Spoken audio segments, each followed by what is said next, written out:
18th, 2018. Tonight we have Boy Scouts Troop 777, and they're going to lead us in the Pledge of Allegiance. Stand, boys.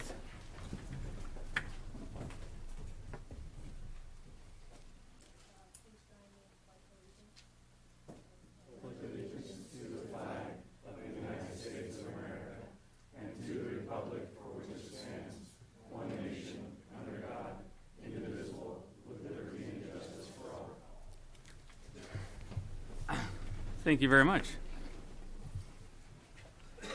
Roll call, please.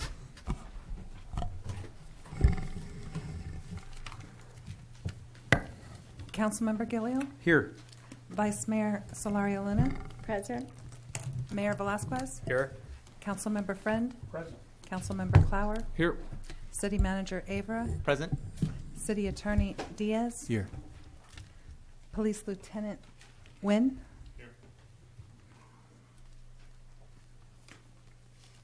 Thank you. Verification agenda posting. The agenda for the City of Hollister City Council meeting of March 19th was posted on the bulletin board on March 16th, 2018 at 10:37 a.m. per Government Code Section 54954.2. Thank you. City Attorney, will you please report out from closed session? Yes, thank you, Mr. Mayor. There was 3 items heard in closed session today. The first item was license permit determination pursuant to Government Code Section 54956.7. There was 2 applicants. The first applicant, Scott McPhail, California Finest Manufacturing. Action was taken on this item by a vote of 2-1. The applicant's appeal of the denial by the city of their permit was denied. Consequently, the applicant also in closed session confirmed that their public hearing appeal, item E1, will not take place and will be taken off calendar pursuant to the denial. The second matter, applicant LLXP Corporation. This applicant's appeal was granted by action taken in closed session by a vote of 3-2. The next matter that was heard in closed session was conference with real property negotiators pursuant to Government Code Section 54956.8, the property being 211 5th Street, Hollister, California, 95023. On this matter, direction was given to the city negotiators to negotiate a lease for the property at this particular location, 211 5th Street, Hollister, California. And finally, the last matter, a conference with legal counsel, anticipated litigation, significant exposure, pursuant to Government Code Section 54956.9, no action was taken on this item. Those were all the matters in closed session, Mr. Mayor. Thank you very much. We will move forward with the consent agenda. Are there any items the council would like to pull? Yes. Yes, Mr. Mayor, I'd like to pull A7, A14, and A16.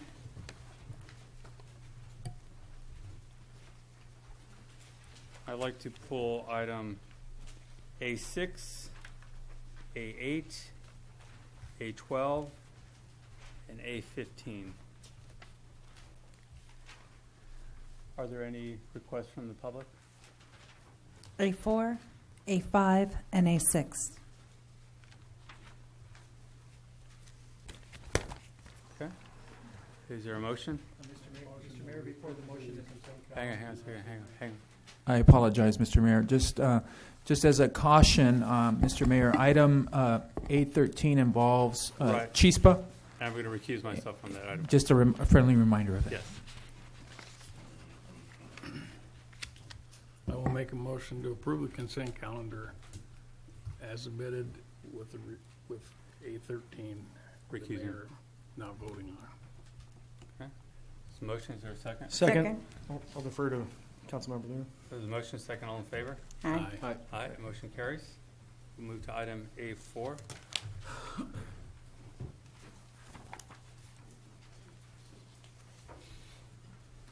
Zaban Casada?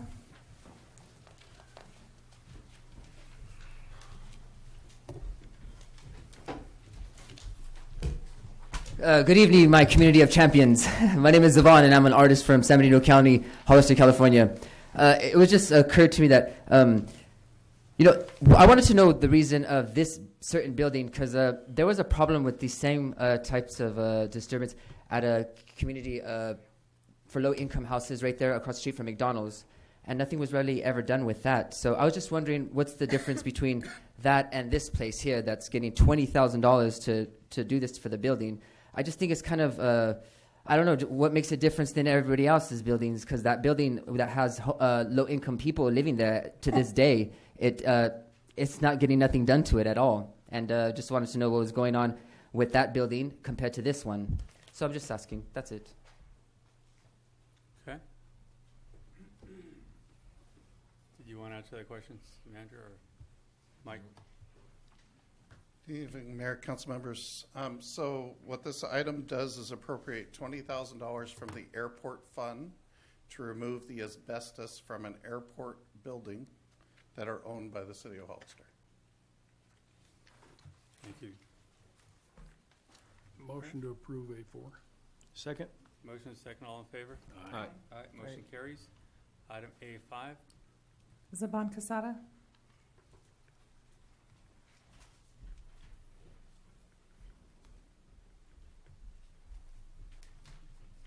Good evening, my community of champions. I just like saying that because you guys are all champions. My name is Zavar, and I'm a full-blown artist from San Diego County, Hollister, California. And I was just a resolution of the city council and the approving of plans. So this means that it's going to be locally built, the park. It's a park, though, right? Like we're getting a park here. Is this something? Because I was just wondering, because again, the agenda has nothing but there was nothing of the rec center except for the thing that was talking about the disc drives for it. And we've been talking about the rec center for a while already. And I just wanted to know how things get on the agenda. So I was just wondering if this is a park, that's awesome. And also, are we going to be able to get like bids from local first? Or are we going to just take it all locally? Or are we going to like take it to other communities too and see if, are we going to stay local? Because I think that's what we were trying to do from the last city council meeting. We're all talking about local, be local, we are local, all local. And just wanted to see what was going on with that. And I don't know, just it's kind of weak with the parks coming into hand, because there's only one talking about like having one when there's really no other kind of destinations here in the first place. So just wondered why, just that's it. Just wondering. Thank you.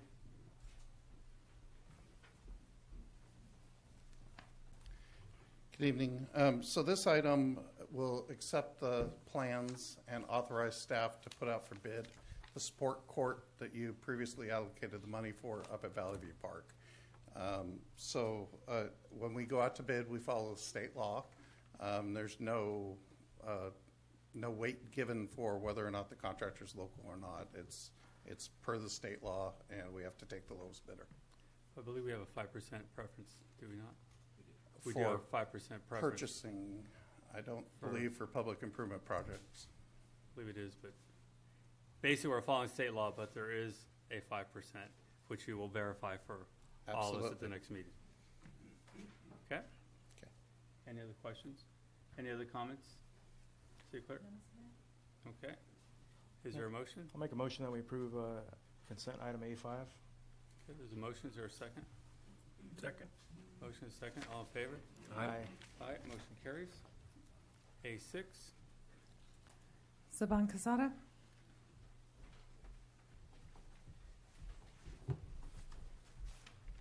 Good evening again, my community of champions. My name is Zavon, and I'm a full-blown artist from San Diego County, Hollister, California. And I went to the fire department, actually, when I seen this part of the agenda, this recommendation description. I was wondering what they meant by, different, like certain properties, like, behind Nino's Pizza or like the one behind Taco Bell. What properties were they talking about? And they said that they were talking about all the properties that have this. Then I was thinking to myself, isn't that like supposed to be like common sense? Like if you have a property, you take care of it, and that's like, the county gets on you like that. But to put it on the agenda and to have it like, I'm just wondering, like the agenda thing, like the things on here are just, I don't know. The fire department says they do it every year, actually. So I'm just wondering, why is it on here still again? Like if they do it every year, there should be like some kind of thing like, well, we do it every year. This happens. We should put it on the agenda for things of talking about like destinations. We don't have no destinations on here, but one, the park that you're talking about. And and also, I hate to, Oakland, I want to bring that up again. They took places that were a public nuisance and also, disturbance and all that, and they turn them into parks.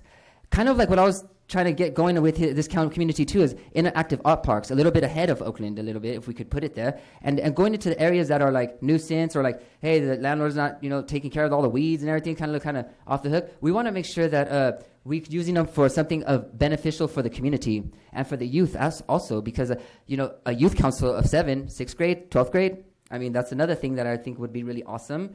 I just want to make sure that these places aren't just like publicly like no trespassing, all crazy, and like nothing's talked to about the landowners. Like, hey, your land here, it's kind of like big, and you're just not doing nothing with it. Why don't we have shoot some ideas with you, and we work together, like that Dr. Seuss Literature Park that we can have downtown across the street from Country Rose.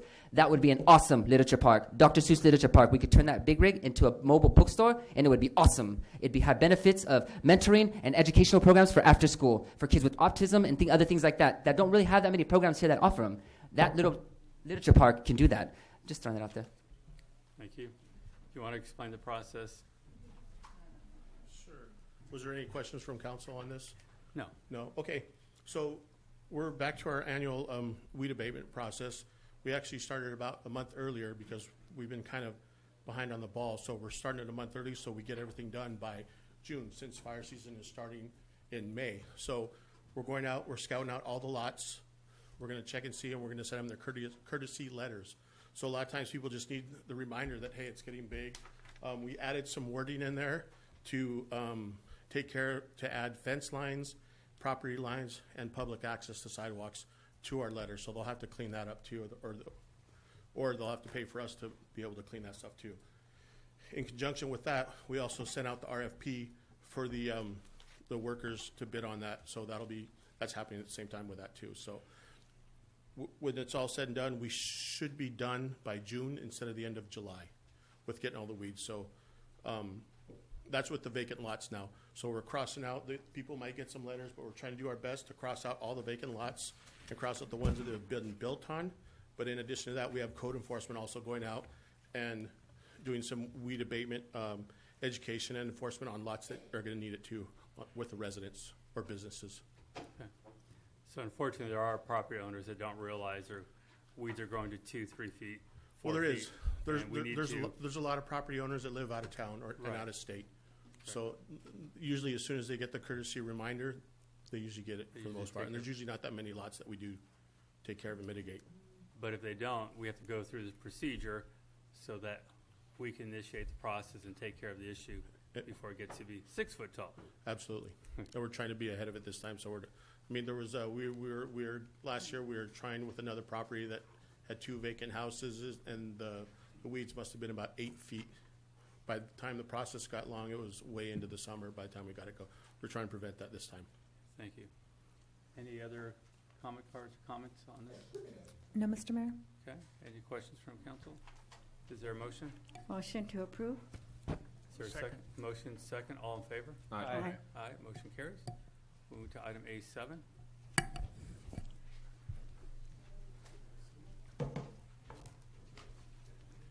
Good evening. Does the council have any questions before I describe the agenda item? Actually, I'm the one that pulled it. Yeah. And I, just for the purpose of information for the community, the residents, I think this is the beginning of actually the work that is going to be done on the roads, the streets in the city of Hollister. And I just wanted to make sure that you could come forward and just say a few words on that, so that the community that is watching realizes that we are starting up on the project for the streets. Yeah, of course. Well, it's an extremely exciting project. It's true reinvestment back into the city of Hollister streets. The estimated cost, the total cost of the road rehabilitation is roughly $3.3 million. And if it pleases the council, I'd like to go through the streets that will be resurfacing. So we'll start at San Felipe, south of the bypass, which is 25 to 3rd Street. San Felipe will go north of the bypass to the city limits. South Street from San Benito Street to West Street. Monterey Street from South Street to Nash Road. West Side Boulevard from South Street to Nash Road. San Benito Street from Nash Road to the future connector of the San Benito High School road that's coming in. West Street from 4th Street to South Street. Hawkins Street from San Benito Street to Monterey Street. And Flynn Road from San Felipe Road to 25.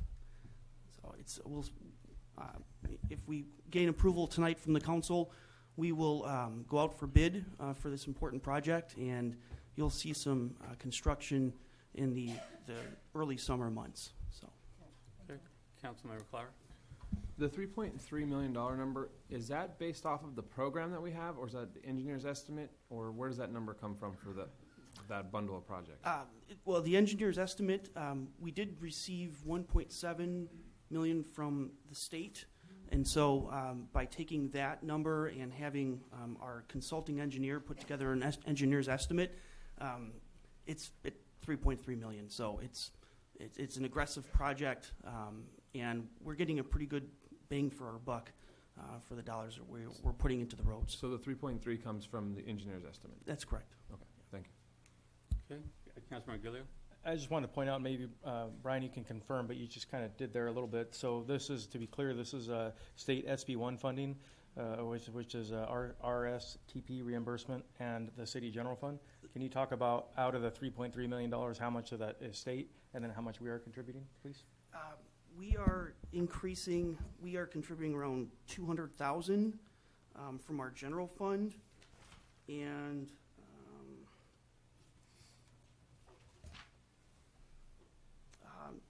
1.7 from the state, and so the rest would be from our funding from our tax, I believe. Okay, great, thank you. I just wanted to point that out, that the SB1 is by far the largest portion of the funding for these projects. Thank Right. you. Okay, Brian, could you restate how much from the state? 1.7 million. Thank you. Councilmember Clower. So is the remainder of the funds from COG, are they coming from COG funds? Yes. Okay. So that'll help with this project as well. Okay, I'm just trying to remember the breakdown when we talked about this before. Okay, any other questions? All right, is there a motion? Motion to approve? Second. Motion. Do we have any? No, we don't have any speakers. No. There's a motion second. All in favor? Aye. Aye. All right. Motion carries. Move to item A8. Mr. Mayor, I need to recuse myself as I have a conflict of interest with the proposed location of item A8.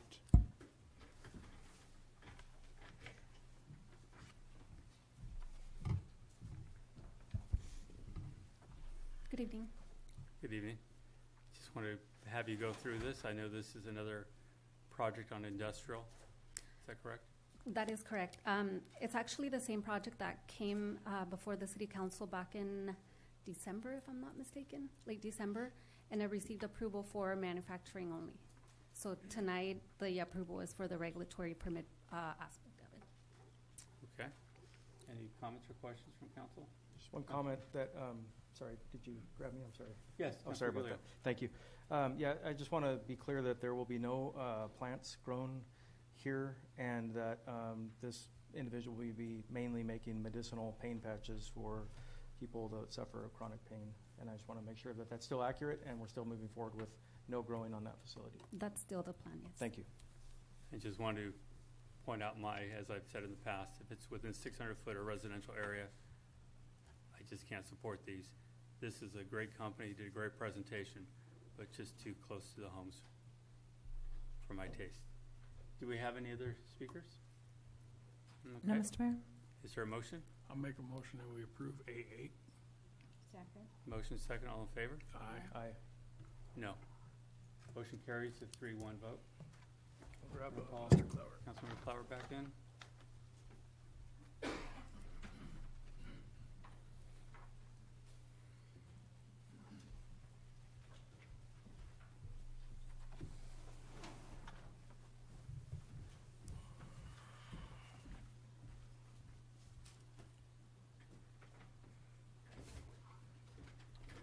Okay. Item A12.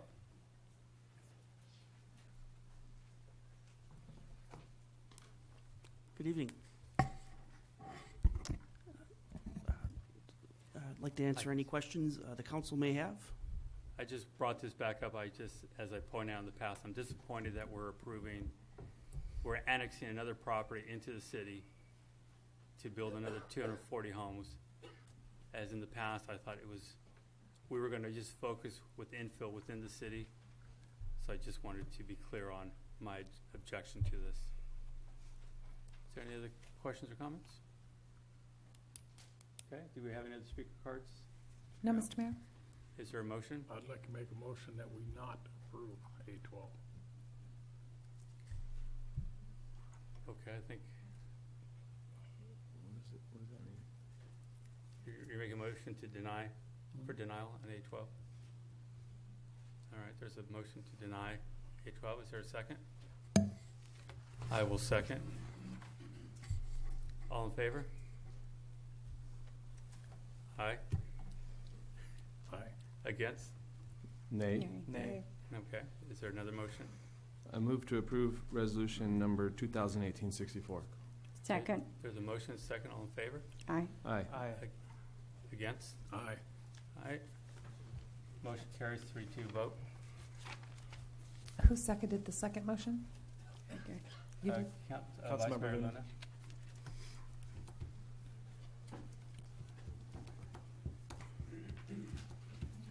Item A13 was passed with my recusal on that item.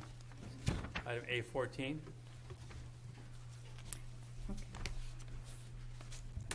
Yes. Mine once again. Yeah.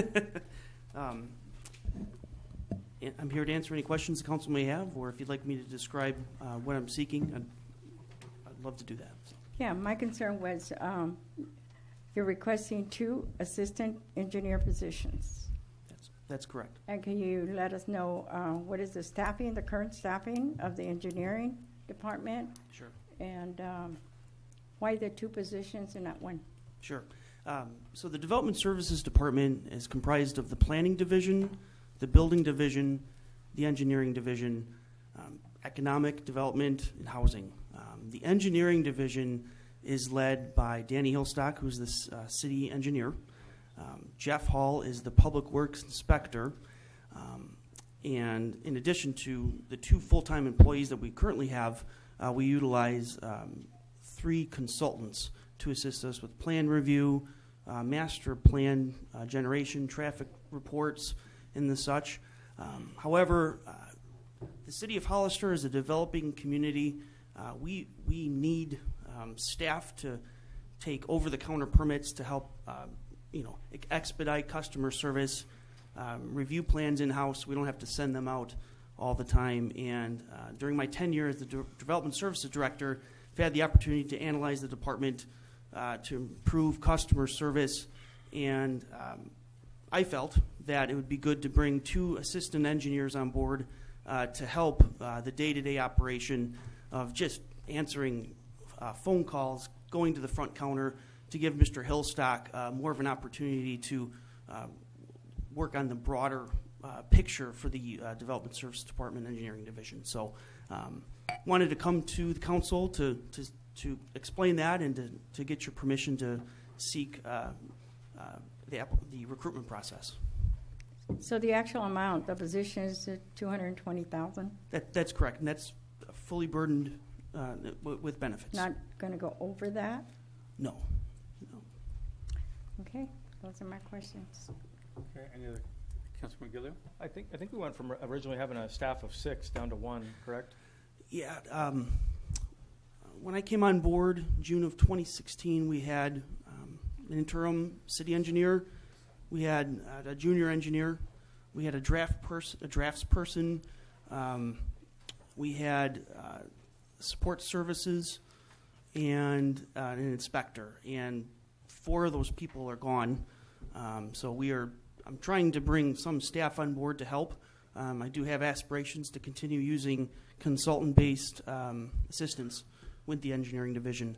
So, and I would like to bring a CIP manager on during budget season as well. But I think it would be good to have more people in the office just to help the day-to-day operation of going out in the field, helping people that have questions, and just reviewing plans that come into the into the department. And as we have businesses and commercial people coming into the city, we're going to have those needs. We have shopping centers that are going to be built. We've heard newspaper reportings of big industry coming into our area, so we're going to have those needs. I appreciate you getting ahead of this. Yeah, we have a wonderful department. The employees are the best around. We're small, but we're pretty mighty. So we're getting out a lot of what we're getting with our employees. But it'd be good to have a couple more people on staff, so we can keep some stuff in house and work and continue to work with our development community on processing plans and permits. Thank you. Okay. Any other questions? Do we have any speaker cards on this item? Yes, Mr. Mayor. Marty Richmond.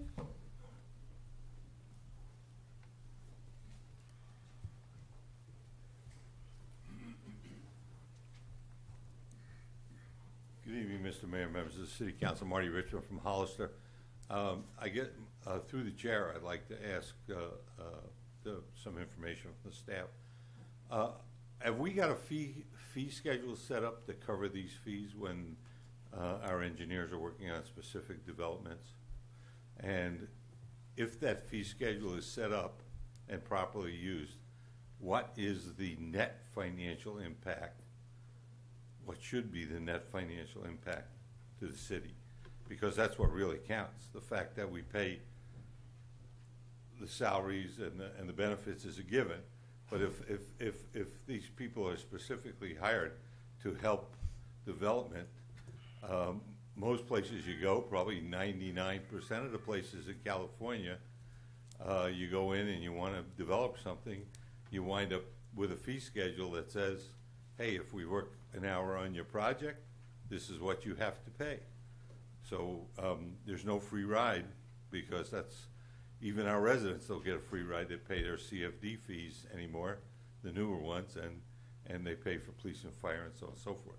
So what I'm really interested in is the net cost, number one, and number two is to make sure we have a plan that when the economy changes, and the economy always changes, but when the economy changes significantly where we don't need that help anymore, we have to make sure we're not too late in downsizing back to where we need to be. Otherwise, we wind up with a lot of red in the finance column. So I'll take that answer from my seat. Thank you for your time. Thank you very much. Matthew Kelly.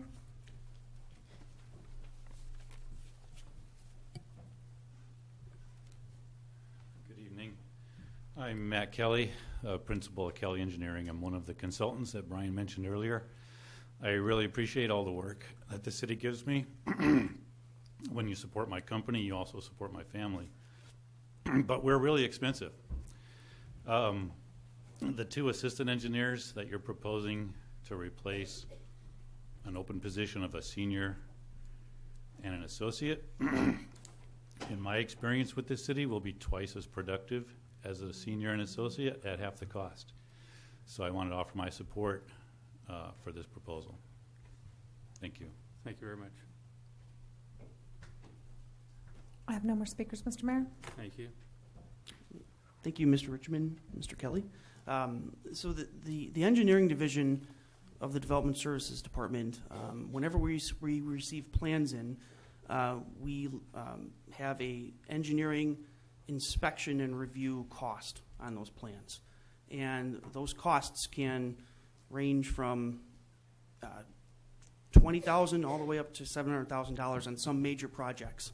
And so as we take projects in, the cost that we receive from engineering inspection goes back into the department to help pay the wages of the public works inspector,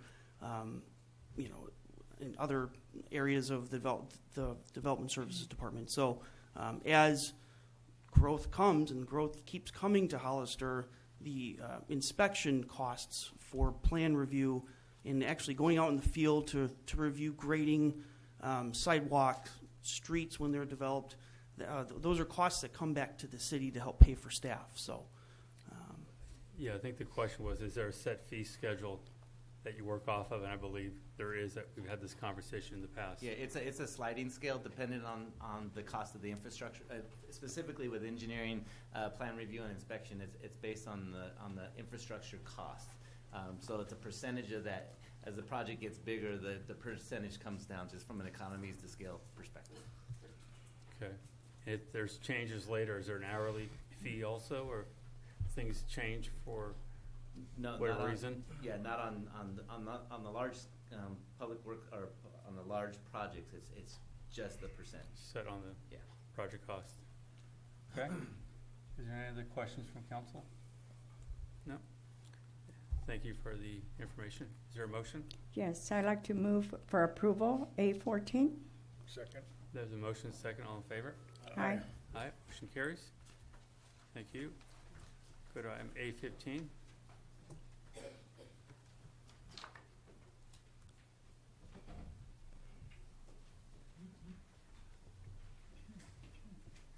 Evening, Council. I call this one out. I just want to know, is this something you need right now, or is it something we can wait till the budget hearings and discuss what the software is and what you need to make sure we're doing it right?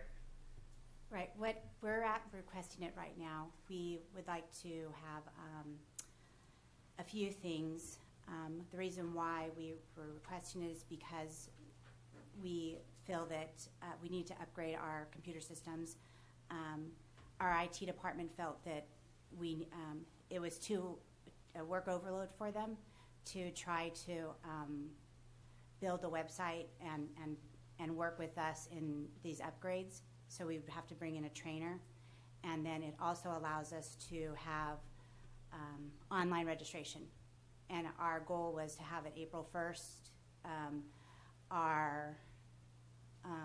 We're talking to the high school district.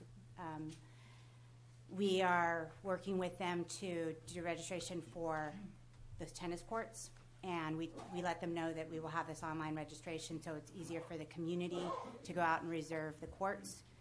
So it just kind of all plays together, and that's why we're requesting it down. We're asking up to 15, so it's not, we think what we did was we budgeted for 5 users, and there's 8, we have 8 people that would use it. So what we're doing right now is we're kind of sharing. So one staff member is not using our registration system, so she logs off and then someone else can log on. And it's not very work effective.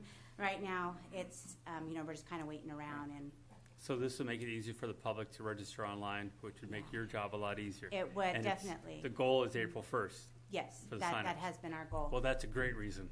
Well, thank you. And it also, we did try to go around it and not go through this training because it was so expensive. We worked with Saratoga, the city of Saratoga, and they offered some training. But at that time, we just felt that this training, it was too much for us to do in-house. And talking with our IT department, he has a work overload. Him and Eric, Paul and Eric, are just overwhelmed right now, and he felt that it would be easier for him to offer. Sounds exciting. Thank you. Any other questions or comments? Vice Mayor Luna? Yeah, Tina, how long ago was the last upgrade in your software at the Recreation Department? Well, that was another thing why we asked for the $15,000, because we do have to upgrade our computers.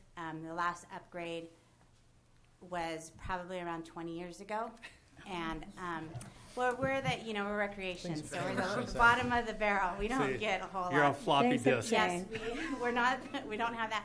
But RecTrock works well for us. We can pull up a lot of reports, and it's easier to navigate through.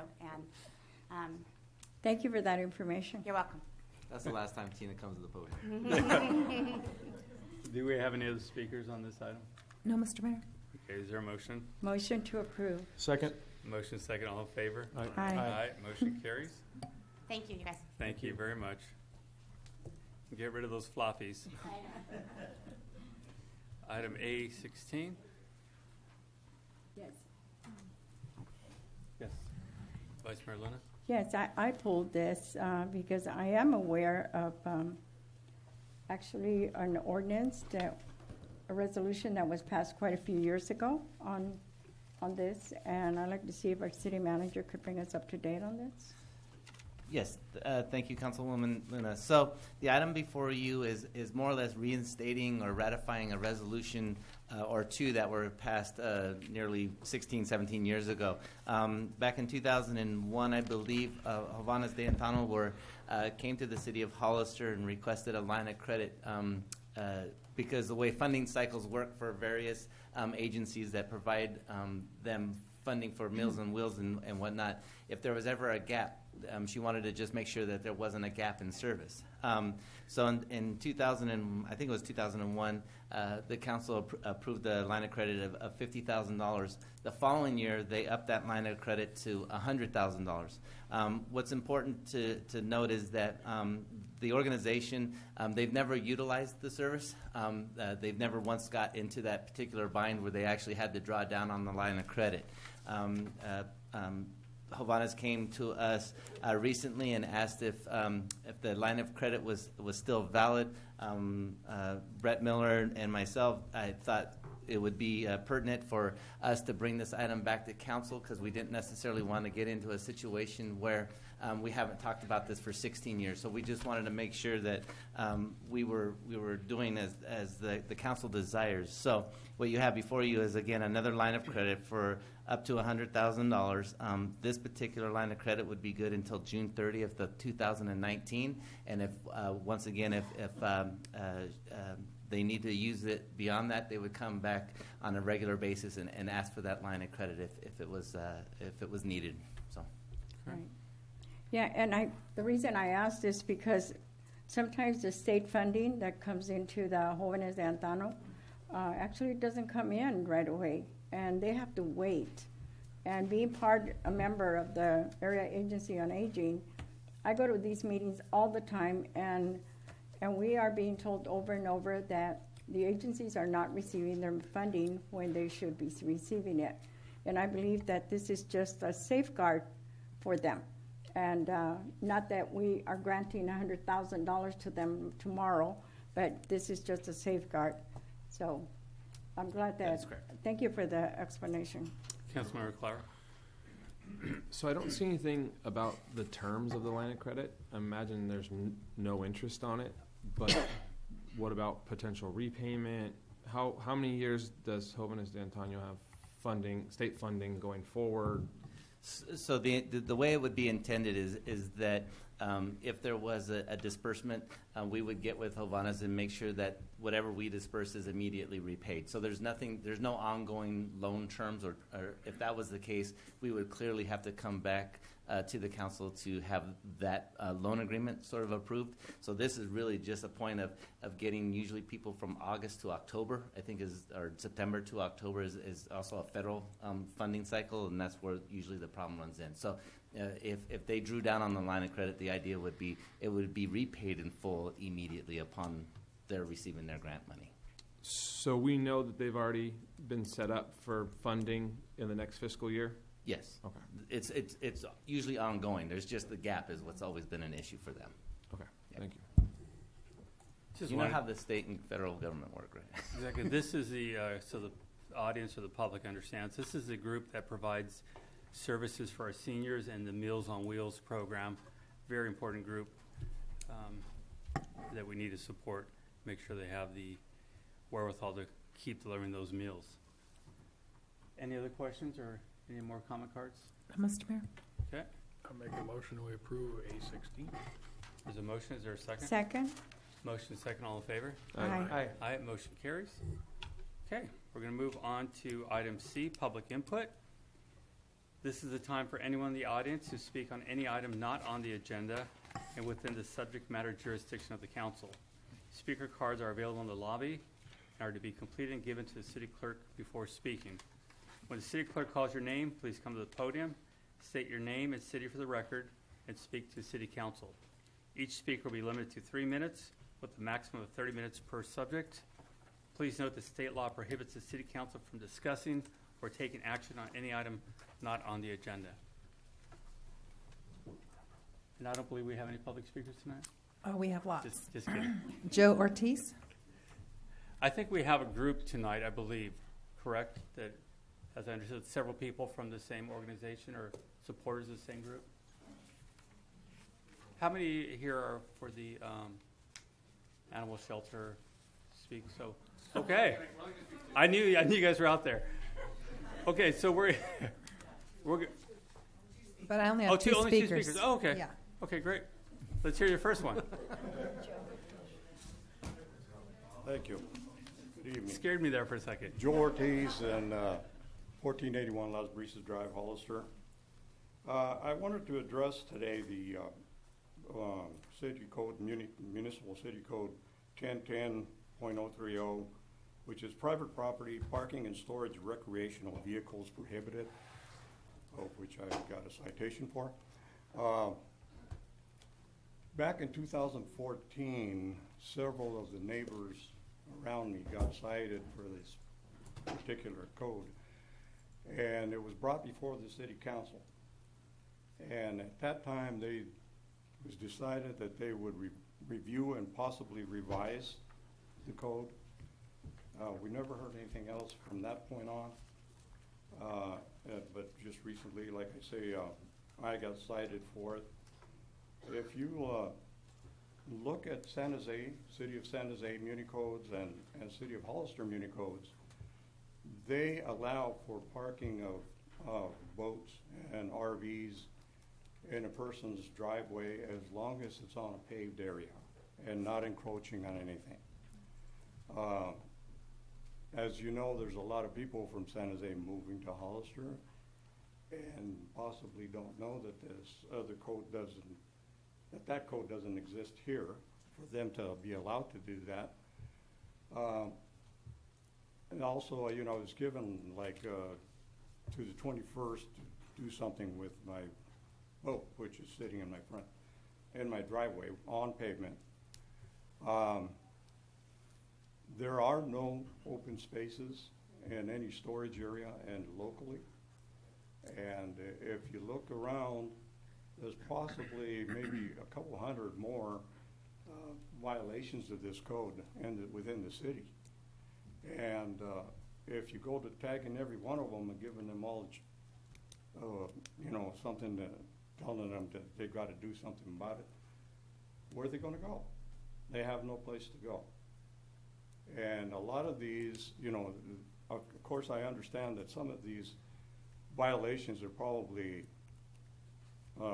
stuff that's junk in their front yard or whatever. As far as I'm concerned, my boat is not new, but it's not in any violation. It's not encroaching on anybody. It's not within the sidewalk. And like I say, it's sitting on pavement. And a lot of these I went through my neighbors, and nobody else got tagged this time, or they hadn't received anything in the mail. So I'm running out of time. Anyways, I'd just like to propose that this council, revisit that and review those other codes. City of Gilroy is the same thing, and allow us to keep our vehicles where they're at, our recreational vehicles. Thank you very much.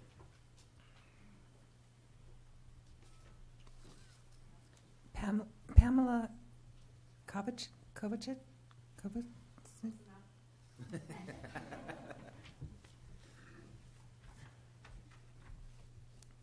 Hello, it's Pamela Kovacic, and I'm at 29 Florence Court in Hollister. I'm here today to address my message to whom should be concerned regarding the Hollister Animals Control's handling of my cousin's 6-month-old Border Collie mix, Cooper Cruz. We've all heard and used the phrase, "This is not about me." But today I'm making it about me, about the collateral effects and feelings I experience and continue to experience from the actions on September 8th, 2017. Only Cooper knows how he, after being let outside for his morning constitution, escaped from his 6-foot-high fenced and gated backyard. What we do know is that a high school student attempted to rescue him from the traffic near San Benito High. This layperson observed Cooper's young age, assessed his high level of fear, but was still concerned enough to put her safety at risk on his behalf. It's unfortunate that in Cooper's state of fear and confusion, he nipped her, these are her words, as she attempted to secure him by his collar. This was not an attack, it was Cooper's flight mechanism kicking in.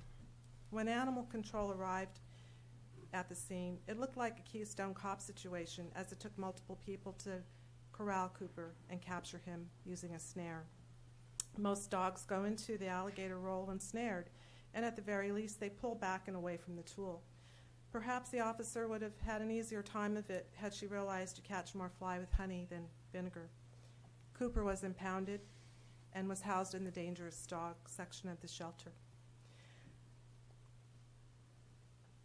No productive response was received from Hollister Police Department or the Animal Control Division. There was no prudence or consideration given to the Cruz's testimony of Cooper's good nature, his young age, and that while he was a dog at large, he did not have an agenda to attack and maim innocent citizens. The officer certainly gave no thought to the sensitive nature of border collies, or that wielding a heavy hand can cause one to shut down. Instead, she remained unyielding, completely lacking compassion, and was unwilling to be a reasonable human in Cooper's defense. She chose to exercise Hack's option of prima facie, refusing to allow Cooper to serve out the remainder of his quarantine in his family's confine. Cooper spent 12 days in this shelter, descending into a state of physical paralysis and irreversible madness. At the insistent demands of the Cruz family, Animal Control transported Cooper to his local family vet, who determined Cooper would not recover from this experience, and rather than return him to the shelter, he should be put down. As Cooper's aunt and backup caregiver, dog walker, and playmate, I've lost the camaraderie and laughs Cooper provided. I'm robbed of the joy of seeing the wonder on Cooper's young face as I took him for walks on the beach, trips to Monterey, and play dates at my house. Instead, I'm left with an empty leash, idle toys, and a broken heart. I've not washed Cooper's nose prints from my truck, nor do I intend to do so until we have some change in the actions and the attitude and impunity exercised by the paid employees of Animal Control. We're seeking justice for Cooper, and thank you for your time. Thank you.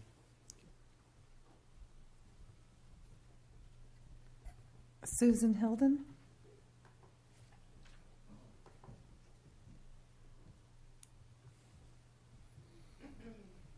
Good evening. Thank you for this. Many of you here tonight may have seen the recent KSBW news reports regarding the animal shelter and the alarmingly high euthanasia rates.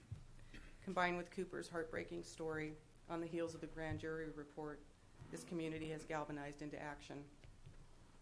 Over the course of the weekend, on multiple online forums, community members voiced their anger and sadness, not only about the tragedy that befell Cooper and his family, but about other incidents and interactions with the Animal Services Department that are very troubling. The community rightly expects the department to be run in a way that reflects our priorities and values, and almost all feedback is that this is not happening. The time to act is now. Every city department relies to some extent on the trust of the community it serves. Trust in the Animal Services Department is especially critical, as they are charged with making literal life or death decisions for every animal that comes through the door. We know that not every case will result in a happy ending, but the community needs to trust that when making the decision to euthanize an animal, the best interests of the animal and the values of this community are driving that decision. When a PD spokesman blames high euthanasia rates on the lack of volunteers, but the Animal Services website says volunteers aren't needed, the trust is shaken. When members of the public are told that feral cats they trap will be placed in a non-existent barn cat program instead of instantly euthanized, that trust is broken. When the public is told that Cooper, a 6-month-old puppy, failed a behavior test but no documentation of a test can be produced, that trust is lost. What happened to Cooper could easily happen to any animal at the Hollister Animal Shelter. Based on the grand jury report, we can assume it has happened over and over and over again. A dog is euthanized every other day the shelter is open, and every single one of them was classified as having failed an undocumented behavioral test. We are here tonight because the situation is not acceptable. On Saturday night, members of the community formed the Hollister Animal Services Reform Group and in less than 48 hours, we have over 200 highly motivated members. Our group's goal is to make it clear to the council and other key stakeholders what the community's expectations are and work with each of you to find solutions to the issues we have identified. We expect transparency, oversight and management, consistent administrations of policies and procedures, and accountability. Rather, we demand it. In closing, I ask that those in this room that wish to bring about positive change to honor the memory of Cooper, please stand. Show our city leaders, other members of the audience, that a sweet, loving family pet can, in his death, bring positive change. Thank you very much. Thank you. Zavon Casada.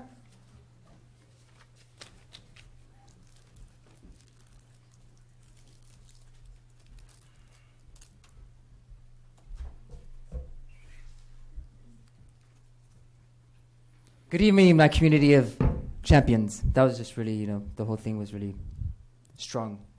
My name is Zavon. I'm a full-blown, I'm from San Diego County, Hollister, California. I think we talked about this last city council meeting too, the animals and stuff, and yet it wasn't on the agenda or anything. I mean, we talk about things and nothing goes on the agenda except like property owners cleaning their weeds and stuff. I mean, please, council, please, can we get some things on here that's gonna help this community, that's gonna help people that are standing up before you, that are trying to make a difference in this community?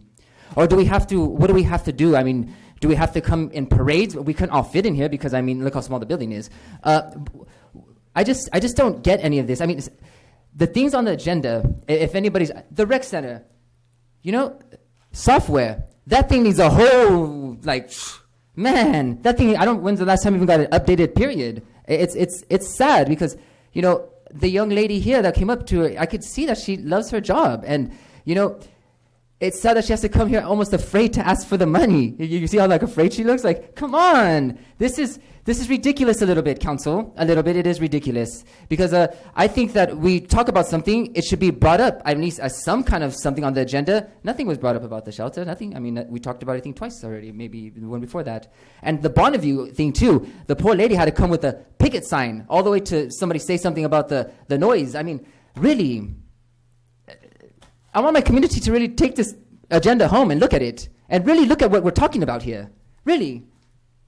Where's the destinations? Where's the difference? Where's the inspiration of innovation, the brilliance that we all are, the champions that we are? Interactive art parks, the Dr. Seuss Literature Park, things like that. And the rec center, I can't believe the rec center is not on here. The rec center, come on, please, please, please, please. The rec center. Council, I don't understand sometimes the things that are happening in this room. I think even Vice Mayor Ms. Luna said that they don't make decisions in this room. Well, then where's the decision room? And where's the room that puts these on the agenda so we can all be there? Because we're all part of this community, and we're all unified to be as one of the core liking. And another thing is, I'm just surprised that the rec center... I'm with you, and I'm with the rec center. We really need a new one. We really do. We have nothing for destination for the youth here at all whatsoever. No, there's nothing. Honestly, take a good look at it. But we're going to build more homes, right, Mr. Mayor? 240 or something like that? Where's the destination thing? Why aren't we working together with the people that own these properties that nobody's been or done anything on? And I would like if the gentleman was here, because they do not do anything of a courteous... hey, we're going to do this. They fined a person that I was at $2,000. That's how he was known. And they threw my stuff away like nothing. Mr. Julie Kazai, Vieira. thank you. Like nothing. They threw it away. Thank you. Okay. 'Cause I'm an artist. Do we have more speakers? Oh. Good evening, Council and Mr. Mayor. I would, Julie Vieira from the San Benito County Chamber of Commerce. I would like to remind everybody about the Business Expo and Job Fair that is April 12th at Veterans Memorial Building from 3 to 7. We will have artists there, San Benito County Dance Company and artists painting. We still have booths available, and we will also have America's Job Center there to help you revamp your resume if you are job seeking. We still have a few booths available. So far, we have 32 employers that are participating. And you can get information by going to sanbenitocountychamber.com. Thank you. Thank you. Marcy Houston.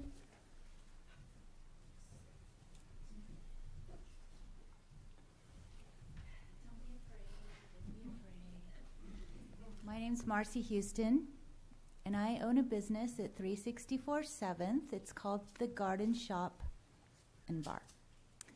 And I had this idea, and I'm finding that my idea has a problem. Surprise.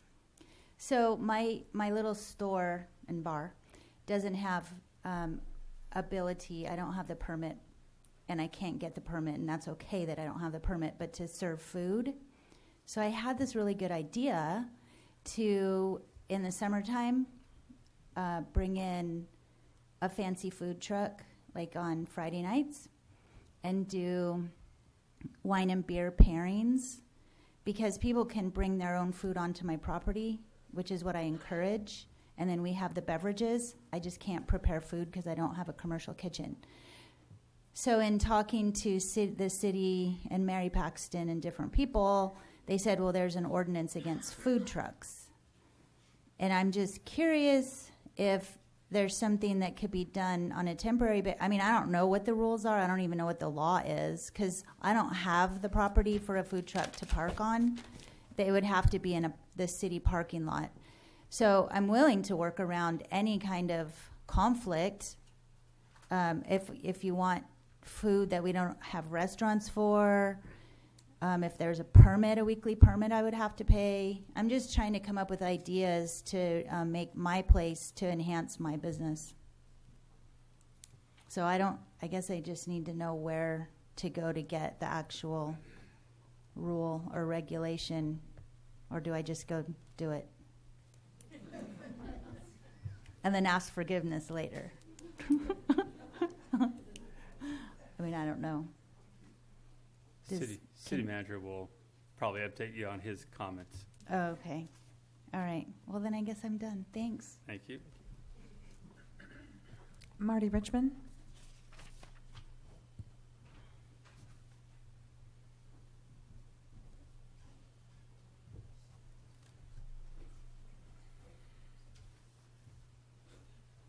Good evening again, Marty Richmond from Hollister.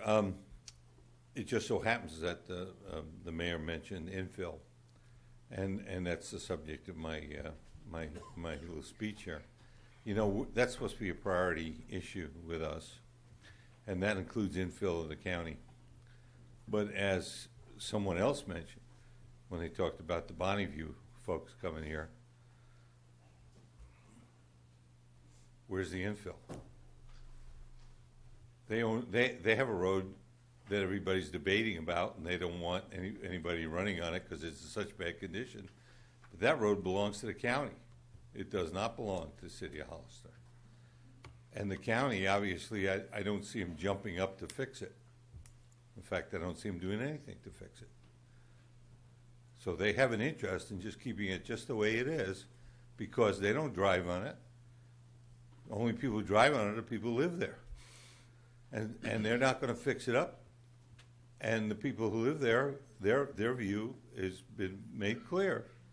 They don't want it fixed up because by having it in such a deteriorated condition, no one wants to drive on it, and that's just the way they like it.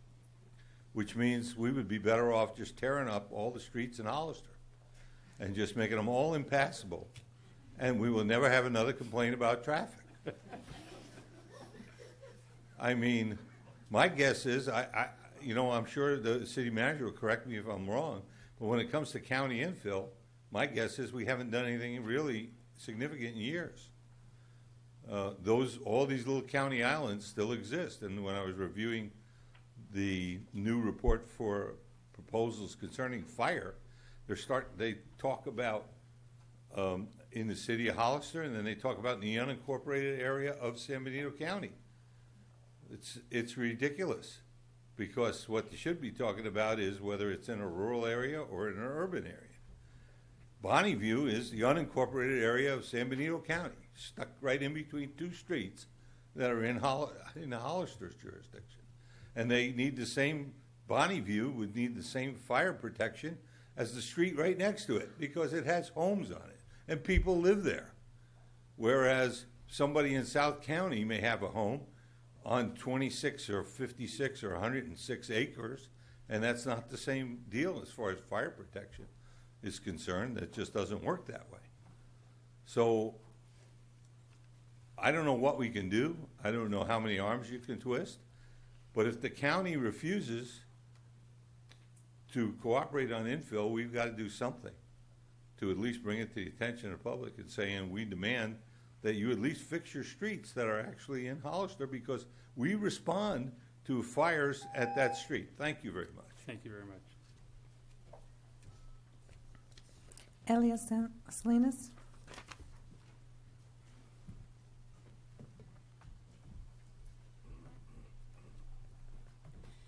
Elias Salinas, good evening, Mayor and City Council persons. I was here in November of last year and I spoke about the animal shelter and the euthanation, the high euthanation rate. And at that time, the council directed staff to see if they could reach out to try to get some kind of grants or funding. I don't know what the status is on that. There's never been a follow through. I think maybe it should be brought back up on an agenda item so that it can be discussed, as well as the 400 block in December at the end of the year. I actually challenged the mayor he advocates for the 400 block, and why not have some type of an adopt a fair dog there, adopt an animal event there. He's always advocating about the 400 block, leave it the way it is. So why don't we do something about that? Marcy Houston brings up a good point. Mayor, you want the 400 block to stay the way it is. Why can't we, during the summer, have some catering trucks out there and have some events out there, and let's start using it up? I mean, there are great ideas out there that the community is coming up with, and we seem to not to be able to go forward with it. So I think the two things that should be brought back up to the agenda is probably look into changing the ordinance to allow some type of catering trucks in the area. I know that they used to be, but now they're allowed, and I love Marcy's idea, and let's use that 400 block to do that, as well as let's use the 400 block to do something about having some kind of an event for adopting an animals out there, as well as can we follow up on staff's assignment about grants and looking for funding to try to help out the animal shelter. Chief Westrick posted on his Facebook. He realized that a lot of the community is really angry and they were frustrated. They were venting their anger towards their staff. And Chief Westrick basically said the buck stops here. So if anybody wants to complain about it, don't actually take it out personally on the staff. The chief is available to anybody for some ideas and stuff like that. I know that social media is used and a lot of things are said on social media at the spur of the moment. It's an emotional response and statements that are being made out there, but reach out to the chief and reach out to Animal Shelter with a solution and not just complaints. Thank you. Thank you. Stacy McGrady.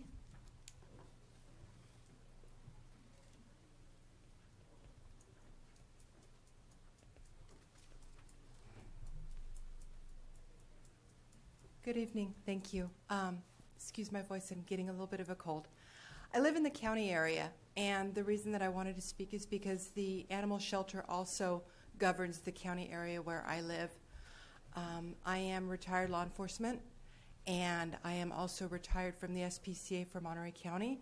I was the Humane Investigations Captain of Investigations and Supervisor of the barn for over 4 years, so I do have a level of expertise. Many of my friends and community members who know me have asked me questions about our local shelter, which has prompted my interest in what's going on. I have read the grand jury report from last year. I've also read the response, and I've had a very good conversation with Acting Chief Reynosa. The concerns that I have about our shelter right now, first of all, let me say, I think our animal control officers and our staff are doing the best job that they can. Probably they lack training and experience, but I think that they are doing the best job that they can. So based on what I've read and seen, and I admit that, you know, my information is limited. I don't see the whole picture. I don't have access to that. But I'm concerned that it doesn't seem like that there's a veterinarian on site. If there is, please correct me. Considering that we have euthanasia drugs on site, not having a veterinarian is illegal but not best practice. It doesn't seem like we have a registered vet technician on site. Again, that's not best practice. It opens up the city and county to liability. It appears from what I read in the grand jury report that our staff does not use pre-euthanasia drugs, ketamine, to help make euthanasia a more peaceful death for fractious animals, animals that are feral or highly agitated or upset. The standard of care for veterinary shelter medicine is to administer a ketamine solution. I'm sorry, I might be wrong on the name of the drug, but it helps to sedate the animal prior to euthanasia to allow for a more peaceful death. And I think that that is the standard of care, and it's very important. I would like to recommend that our animal control officers not be tasked with shelter cleaning duties. I'm not sure if they are, but it seems that way from the way I read the report. They have a higher level of training. They need to be out in the field doing what they do best. Shelter staff should be hired specifically for cleaning and maintaining the daily chores in the shelter. That's a lower responsibility job. All of you are capable of doing custodial care here in the building, but you don't because it's not the best use of your time, skills, and energies. And it's, I guess I'm done. Thank you. Could we hire volunteer coordinators citywide to coordinate volunteers in all aspects? Thank you. Thank you. We have no more speakers, Mr. Mayor. No more speakers. Okay.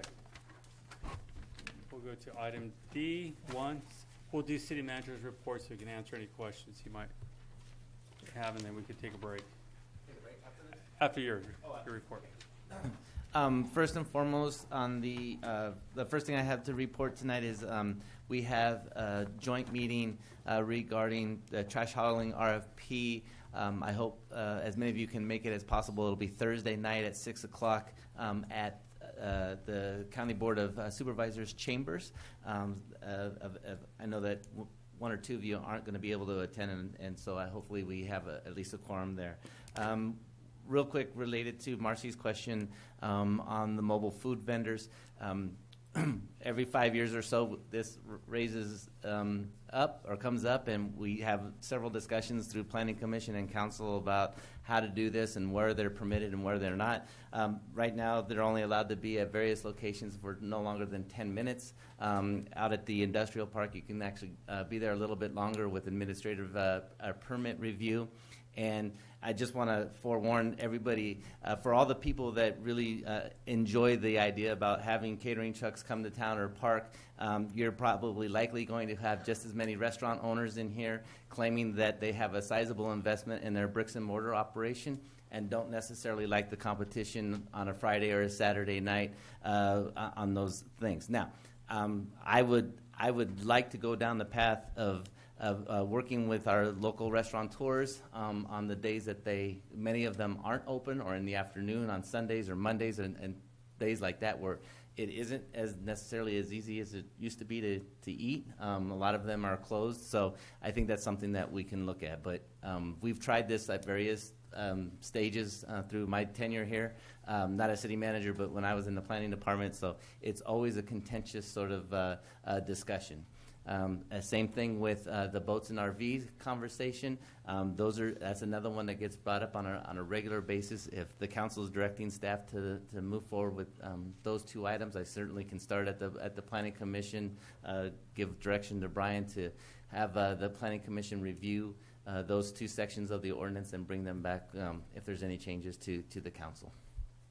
Does that seem fair? It does. Okay. Thank you very much.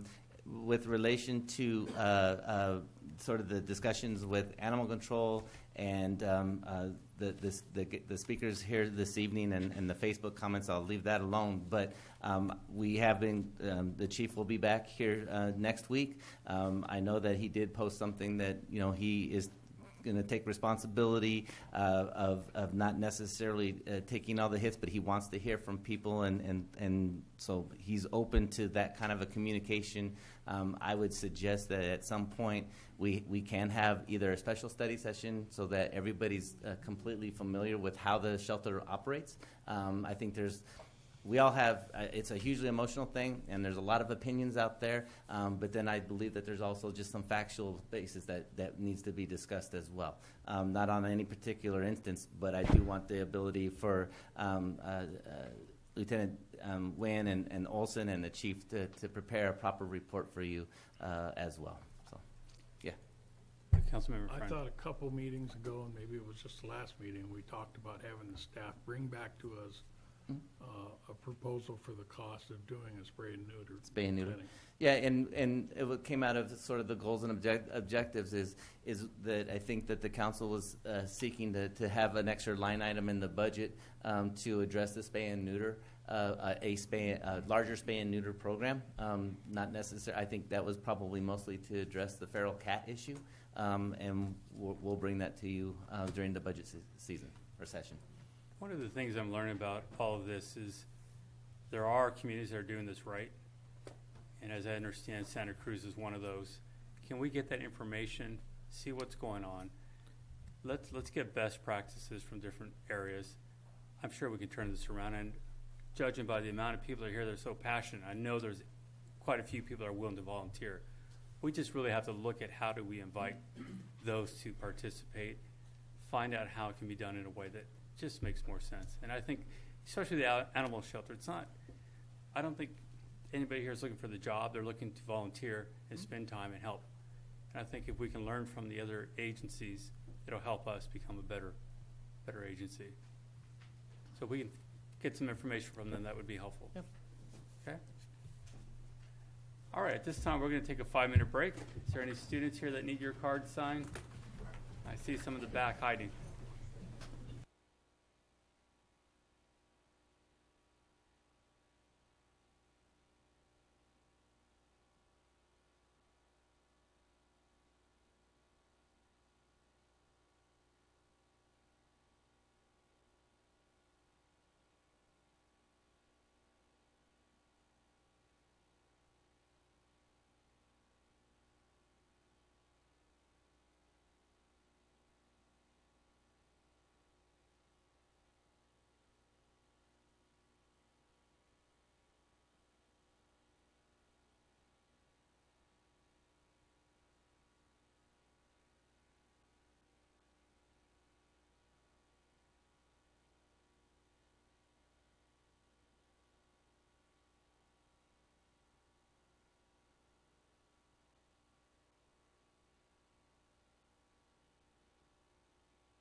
Let's hit it. All right, everyone, we're going to resume the meeting at this time. Let's move forward to item E1. Thank you, Mr. Mayor. As our city attorney stated earlier, the applicant, or Scott McPhail, withdrew his appeal earlier this evening. So we can move on to E2. Okay, E2. And as stated earlier, E2, the city council took a vote to overturn staff's decision, and we will be moving forward with LLXP as a operator within the city of Hollister. Thank you very much.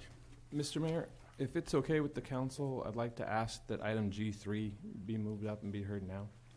All right, that's okay with the council? Sure. Consensus? That's fine. We'll move item G3 forward.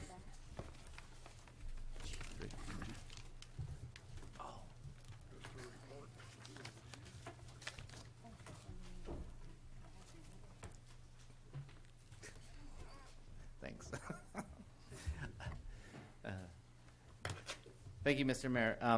I was hoping to have somebody else here this evening help do this particular report, but she's not, so I will give it my best. As you know, the former redevelopment agency / successor agency currently owns a piece of property we know it as the Leatherback property. It is on the southeast corner of Hillcrest and McCrae Street. It comprises of approximately 7 acres. I believe what you're going to have is a small presentation prepared by the Hollister San Benito High School District. And so I can let them move forward. But if you'll recall, in the plan was to find a government use, to first and foremost find a government use fulfilling a need not currently met. And as we move forward with this, I think Sean wants to prepare or give you a little update on what sort of plans they have for the property.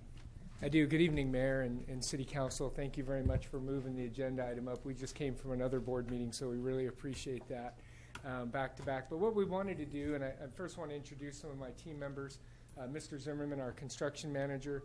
Ms. Betancourt is our manager of operations and transportation. And we do have Director Lascano, our CFO, and then our Director of Special Education, Paulette Cobb. So this is a long-term vision for the district. So as you know, we're going through quite a bit of construction right now, and our projects are moving. Is this one working right here? Pointed at the computer. Oh, sorry. No.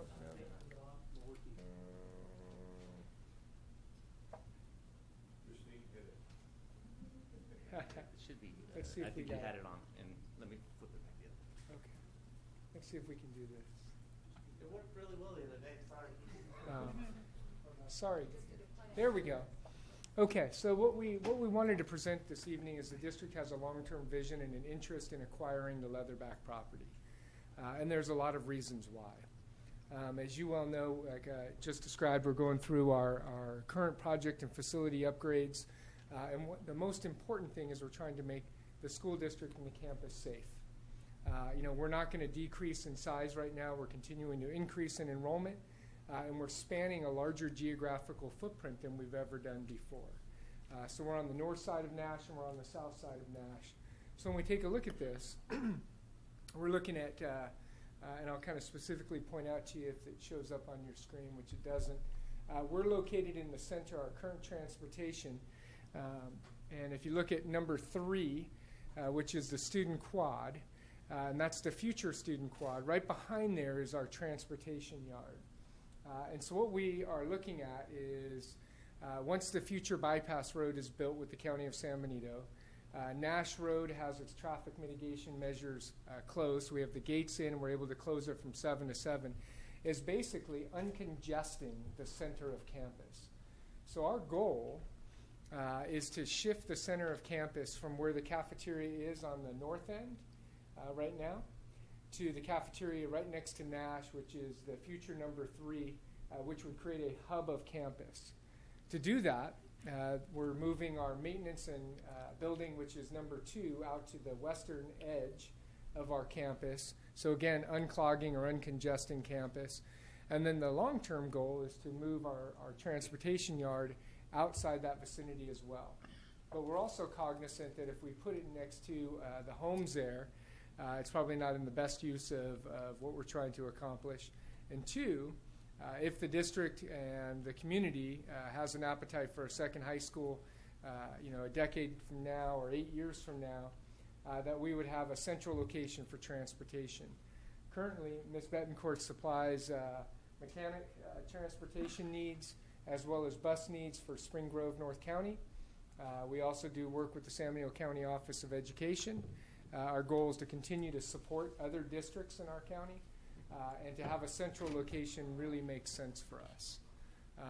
And so I don't know if you have anything, Rob or Christy, you wanted to add to that? Well, as far as our fleet, we currently own 10 school buses, and as Superintendent Tenenbaum said, we do maintain the 5 school buses for North County as well as San Benito County Office of Ed. We also we support the city of Hollister with all of the field trips from Calaveras, Sunny Slope. It's going to be all of the Hollister School District. We also support Gilroy and a couple other districts in San Jose, and we've just really outgrown our area.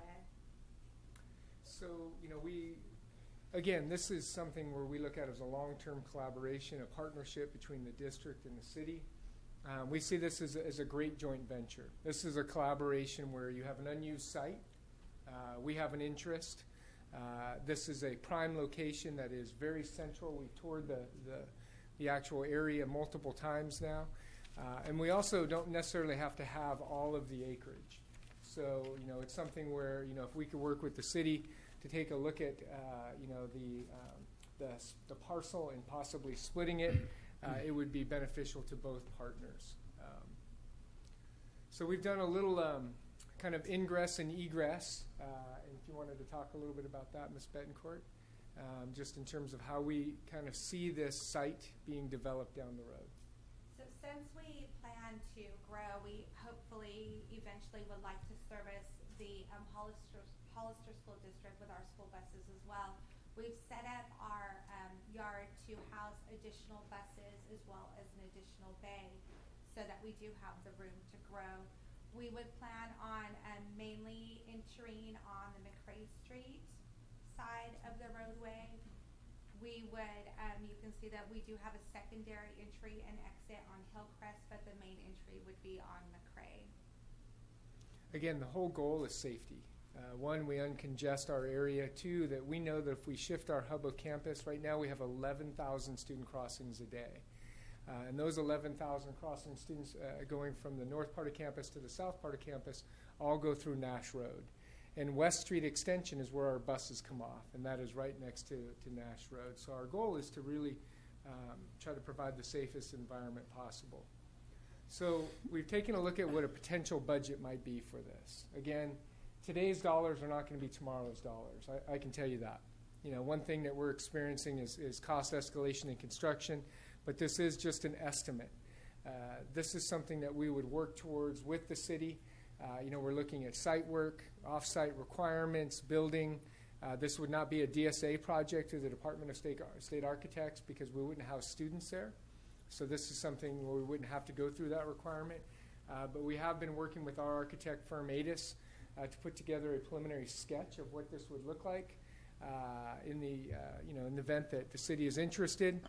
We're looking at a total construction cost of just over $2 million and total project cost of just under $4 million. Again, is this in the district's best interest to do right now? No. But 2, 3, 4 years from now, we've got to start planning. We need to start working for a long-term vision to 1, again, safety. 2 is, the expansion of the district down the road. So our Board of Trustees is supportive of this effort. Our construction manager, everybody that we've talked to in the trades is very supportive of this, and we'd respectfully ask that we take the next step with the city. Any questions? See, I thought you were going to come in here and talk about the TEL Center, but talking about a facility. I have a question for you, though. Sure. Have you looked or have any conversations with the city as far as maybe sharing some of our space, our maintenance yard? That we have quite a bit of space there. Bill's looking around, and I've talked about this many a times. We have a lot of stuff that we just don't need anymore. Big area. The reason I'm asking that is because eventually this area, hoping that we're going to get train service. We're doing a study right now about rail service, and it would be pretty close to this area of the station, which would mean we're going to need parking or something else in that spot. So I'm kind of concerned. I mean, I'm sure right now it kind of makes sense what you're talking about, but long term, is it going to hurt us if we do get the rail service, then we don't have parking for the rail service? Right.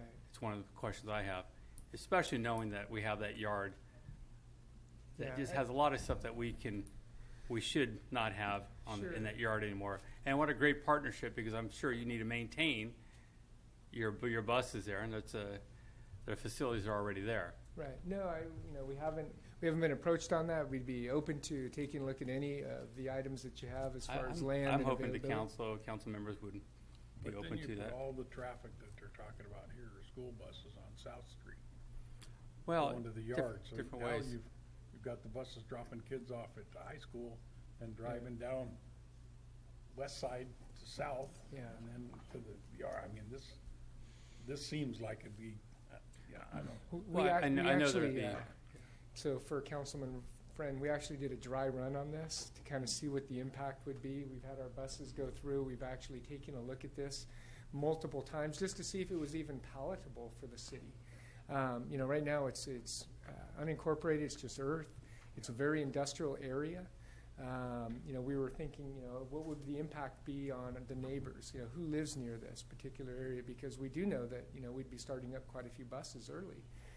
And I can tell you that when we looked at other alternatives, such as Best Road and different properties, this was the most viable alternative. Doesn't mean there aren't any other out there. The other question I have is south of there, starting in a month or so, there's going to be starting a development down there of a shopping center and stuff. And that's going to impact the traffic on McCrae, probably. So whoever gets built out first is the one that's going to have the control of McCrae Street.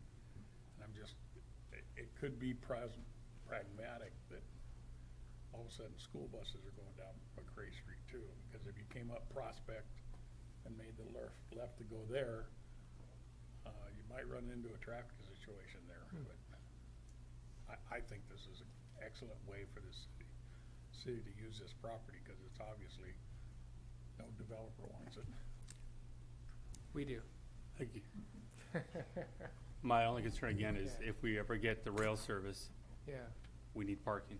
Councilman Gilliu, you had a comment? Yeah, number one, thank you for coming to us with us. I would love to partner with the school district, just city, county, school district, to come up with a solution. I personally think that we should be very careful about considering this site. It's very close to our core, and in the future, I don't think in the next 5, 6, 7, 8 years, like Mr. Mayor was saying, with the rail service, I don't think we're going to see it that soon. But I think in the future, there will be plans for that spot. So if you guys have another spot that's outside of the city core, I would really like to explore that with you guys. But I think this one, for those reasons, until we get a rail study and see where we're going to head with this property, because you go from heavy industrial and then you transition into residential right there. That's our transition period. So, perhaps in the future, there could be some sort of, if and when the cement plant to the east was ever to change hands or shut down, that piece of property could be something commercially viable there, and to tie it up for many years as a bus yard, that could be a decision that we regret later on. Mr. Councilman Gilliu, do you remember when this study was going to be done for the rail? Frankly, I don't, but it should be pretty soon. From COG, we should be getting that next couple of months. Right, they're doing the study again to see what the ridership would be on rail. But I know one of the major components is the parking issue for that rail. Be interesting. Yeah. And not that would end up being the site, but there's going to be, as Councilman Gilliu pointed out, plans of different things going on commercial sites. So I'd like to, if you guys can take a look at that site with the city, see if that works. I don't know how many trips you're taking a day out of the yard. Oh, it depends the time of year. We're doing anywhere from 20 to 40 trips during this each day. Yeah. And I think these are all great suggestions. We'd love to come back and present. We'd love to stay, connected with you. But I think one thing is for sure is that we know the district is going to continue to grow. We know that. And so we need to have a long-term vision. We need to start planning and working with the city. This is an optimal location if we do have a second high school or a satellite high school or a magnet on the west part of town, Or the tel which center. we are driving to. And so, I think that this is something that, we'd like to stay in contact with you and just really appreciate the time. Thank you very much. Councilmember Clower has a question or comment. City Attorney Diaz, what's our timeline for disposing of these properties? I felt like several years ago we were told that we had to get rid of them, and then we never really did. We bought it. No, I don't think so. You'd have to look at the actual approval of the plan of that the city submitted. I don't have an answer for you, but we could certainly look at that. But there's a timeline? There may be a timeline for certain items. It depends as to each specific item, how specific it is. Mhm. Some of them don't have specific timelines. Okay. Well, I guess kind of my 2 cents on it is I'm glad that somebody wants to do something with the property, because we've talked about it on and on, off and on for over 3 years that I've been on the council, and it's been tough to have anybody actually come up and say, hey, we want to do this. We'd like to take that from you. I understand the idea of the zoning changing over time. I just don't think it's going to happen. I think that was the idea during the general plan in 2005 or whenever it was. And I'd be surprised if more than one of the businesses that was there at that time has changed its use or gone out of business. I'm not going to bet against the people who own businesses on Hillcrest. I just think that's a rough idea. Most of those businesses have been there for decades, and they're owned by local families that don't seem to be going anywhere anytime soon. Is this the best option? I don't know. But right now, it's really the only option that anybody's come up with. And I think that it's a good idea to continue working with them to see what they can do. But also, I'd like to see if there's anybody else out there that has an idea, because I don't remember the exact number, but I think that the RDA's into this for like $6 or $7 million, and that's some expensive dirt just to be sitting there. And unfortunately, it's not getting any cheaper for us to keep it as dirt. I think in a perfect world, a rail station would be amazing. I don't know exactly how that's going to work, and I don't know how you'd even get the place to actually put the station in, because the property across the street just sold like 6 months ago. So I don't know if you'd have what process that would be.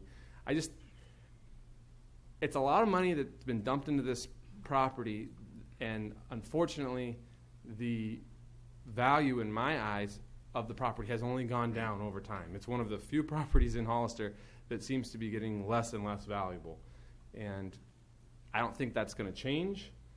And I don't want to sit here and make a bad decision, but at the same time, I don't want to be here in the seats 30 years from now, and this is still like this. And I think that that's a possibility too. Okay, thank you. Vice Mayor Luna? Sean, thank you for coming and for actually presenting this. My concern on South Street is that, that road is residential. And being that the buses go through my district right now on West Street, I get a lot of calls for that. Right. And people are very concerned because it's all residential and it's older Hollister, where the buses are traveling.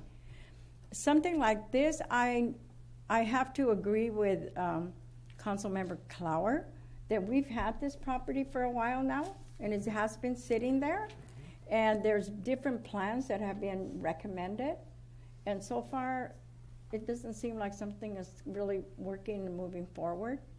So I wouldn't ask you to give up. I would think that come back, and see what else, the city council can come up with. But I like your plan, and I think something like this would work for everybody. often I go through the 87 or 85, 87 going into San Jose, and I see the bus yard there, and they're all together, you know, and I think they're buses from different school districts that are there. And something like this would be probably ideal for Hollister, being that there's so many buses already, and the school districts, and maybe they can come together. It's time. Yeah, thank you. Thank you. Again, I'd like to see more ideas. I think, again, we're having this study down the rail. New commercial shopping centers opening up right around the block from here. This area is going to change quickly, very quickly. So I'm hoping for the better, and I'm sure it will be. But I like the idea of the partnerships. And again, let's look at different options, not just one option, but let's see what else is out there. I think we can come up with something good that works for everyone. Yeah, really appreciate the time, everybody. Thank you for all the support for the district. Thank you. Did we have a comment card? We do have a comment card. Marty Richmond? You're the only one that can answer this question, Superintendent. Marty Richmond from Hollister. For the presenters, I understand that's a very preliminary proposed budget. So I have two questions, understanding that's, you know, basically sketch budget. Question number one is, there doesn't seem to be anything on there for the property. Maybe I missed it. Did I miss it? No. So, you did not miss that. No. Yeah, you know, I'm a budget hawk, you know me. And the second thing is whether or not this is included in one of the, or something, if it happened, is it currently authorized by one of the two or more project bonds that the school currently has, or will this be considered a long-term thing and have to go in for another project bond from the public? So obviously you can't answer that, only the presenter can.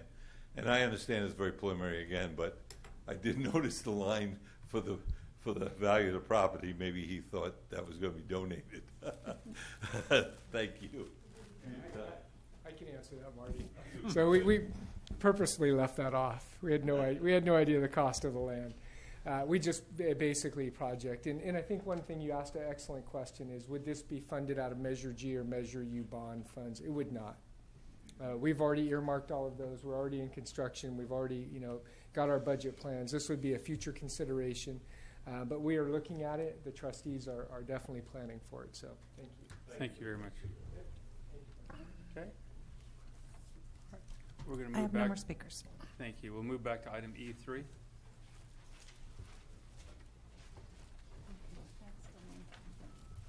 This has to do with the high school too, right? Yeah. They don't care about that one. They're gone. Mr. Mayor, I think I will recuse myself on this one, as I live in that area. Okay? Okay.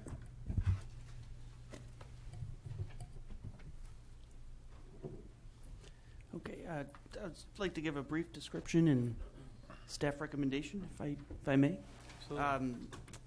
We are seeking an ordinance to pre-zone approximately 57.25 acres located in the unincorporated area of the County of San Benito at 1220 Monterey Street, which is identified as San Benito High School's southern campus. The APN numbers are 020-170-042, 020-170-043, and we are requesting that they be zoned PFI, which is the Public Facilities and Institutional Zoning Designation, for future annexation into the corporate limits of the City of Hollister.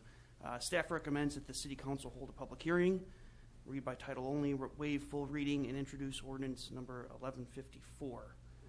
An ordinance of the City of Hollister to amend Title 17.24.250 of the zoning code of the Hollister Municipal Code to pre-zone property for annexation. And finally, to schedule a second reading and adoption of the ordinance for the April 2nd, 2018 City Council meeting. Okay. I'm looking at the drawing, and it's in black and white. It's real small. exactly what property are we looking at? Is this the property that's gonna Do we have put a presentation? everything in the new bypass into the city? Is that what the purpose of Yes, this is? that's correct. So everything north of the new county road then will be in the city? That's correct. It's the whole parcel. Does that include the area that the proposed regional park area too? Yeah. So that regional park now would be back into the city? It wouldn't be a county? Okay. I understand. The part of it on the north side of the road? It would No, south side too. it would be in the city, but it would still be maintained by the county. Right. Yeah, it's not Right, going to be it'll our be park. As a regional park, yeah. But that's When that also south of the new bypass, correct? Okay. All right. Okay. Do you have any other comments or questions, council? All right, this time I'll open it to public hearing. Do we have any speakers? No, Mr. Mayor? This time we'll close public hearing. I'll make a motion that we approve E3. Second. Motion and second, all in favor? Aye. Aye. Motion carries. We'll wait for Councilmember Luna to return.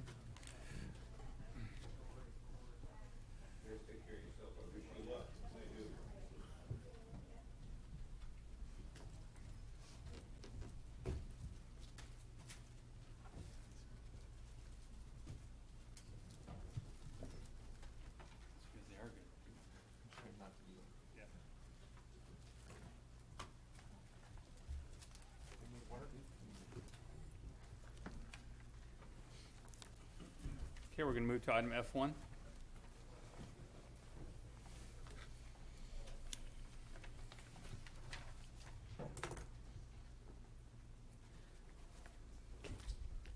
Okay, real briefly, I'd like to just give you a quick department summary before I introduce Ms. Carrie Wagner from the Wallace Group. This item is related to the City of Hollister Sanitary Sewer Collection System Master Plan 2018 update. Since the completion of the 2010 Sanitary Sewer Collection System Master Plan, the City of Hollister has seen an influx in development, most particularly on the edges of the service area boundary. In addition, there have been several small sewer analyses to confirm the impact that the developments have on the city's collection system, as well as decreased wastewater flows due to the state's most recent drought and resulting water conservation. So Ms. Wagner will has a very detailed presentation that she will share with the council and the public to describe the master plan update. I would like to recommend to the city council to pay attention to the staffing needs that will need to take place for this paper document to become a reality. So if you just please be cognizant of what the city may need to make this reality, that would be wonderful. So without further ado, I'd like to introduce Ms. Carrie Wagner. Thank you, Brian. Mr. Mayor, members of the council, and staff, my name is Carrie Wagner. I am the Director of Water Resources for Wallace Group. I have been working with the city. Our company prepared the 2010 sewer master plan, and we were brought on board to do the master plan update for 2018. There we go. So today I'm going to talk about what the purpose of the update, why we did it in the first place, the limits of the sewer master plan, do a little comparison from 2010 to 2018, talk about the actual analysis and the CIP recommendations, and then last we'll finish up with the staffing analysis that we did. So the purpose of the master plan, again, we did a master plan in 2010. Typically, when we work with city agencies, we oftentimes like to see master plans, water, sewer, stormwater, whatever they might be, every 5 to 10 years, specifically when there's large development that has occurred in the area, because the development will really change the focus and the need for different capital improvement projects. the city of Hollister has had a huge influx of new development, and that is having an impact on the master plan. Back in 2010, when we did the master plan, we assumed a lot of development, but the development densities and the locations of where those projects were coming in are not the same as what we anticipated. We couldn't see into the future. So we'd made our best guess, but we weren't necessarily correct. And so over these last few years, we've been having to do several little mini master plans for each new development that comes in. And I'm not going to say that that's not going to continue to happen with new developments if they are a different anticipated density than we continue to assume. One of the big developments also was the removal of Ridgemark. Back in 2010, they were doing their own study to determine whether or not they were going to come to the city's regional plant, or if they were going to insert money into their own into their own plant. And they have subsequently decided to go to their own plant. So we took out all of the Ridgemark flows and that potential impact to the city system. One of the other big, and this is happening all across the state, is the decrease actually in water usage due to the drought has had a large impact on community sewer systems. There's impacts at the wastewater treatment plant in treatment processes, as well as, and it's a positive impact, obviously. If you had capital improvement projects recommended in 2010, we may not have those now because the water usage is lower. We don't have as much wastewater. And then this one, staff requested to do an analysis of the staffing needs. All of the services that your city operations, maintenance, and engineering department should be providing to serve the city. We looked at how many hours they should be working on these to serve the city properly, and evaluated the staffing needs. So the limits of the master plan. It's everything that is currently being served at the regional wastewater treatment plant. And then we also looked at future infill and redevelopment, septic system conversions, and we looked at vacant parcels within your study area. So here's just the figure. So the area shaded in green is what is the existing service boundary for the city of Hollister.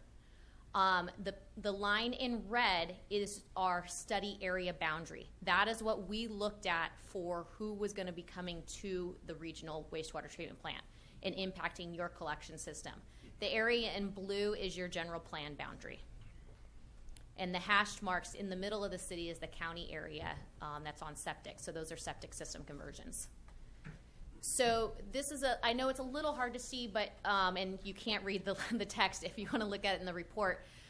But this is all of the development projects that have occurred from 2010 to 2016 that have actually been developed. So you have approved projects, but they haven't been developed, and so they haven't been inputting wastewater into the collection system. But we considered all of these projects in the wastewater flow.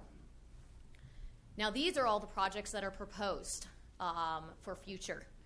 And that's a pretty intense, especially you've got the development to the north, you've got the development to the east. And so we've got and then everything on the infill, development to the south, all of this is impacting the wastewater collection system. And so we inputted these development density projects. These were actual projects that we knew about, and we put these into the collection system model. So looking at 2010 versus 2018, sewer mains. In 2010, we had 99 miles of sewer mains that your city maintained. Right now, you have now 108 miles. So we have a 10% increase in sewer infrastructure. That is going to continue to go up because, again, all of those new development projects that are being projected all include new sewer mains. You still have 4 lift stations. We haven't had any new lift stations except for there is a new lift station proposed in the Allendale project, which is about to be approved. Manholes, you've gone from 1850 to 2,110. The wastewater flow has gone from 2.48 MGD to 2.2 MGD. So you've got a decrease in wastewater flows. And on a per capita demand, you've decreased wastewater flows by 10 gallons per day, which is a good thing. So for those that I wanted to go back through again. We prepared the 2010 sewer master plan, which is the time that we prepared the sewer model. We did that sewer model in a program called MWH Soft InfoSwim. And we modeled all of the trunk collection system. That's the system that is 8 inches and larger. We also modeled anything that might be serving future development, so we made sure to get those sewer mains in the model. We used the city's design standards for our analysis, and with that model, we identified the system deficiencies.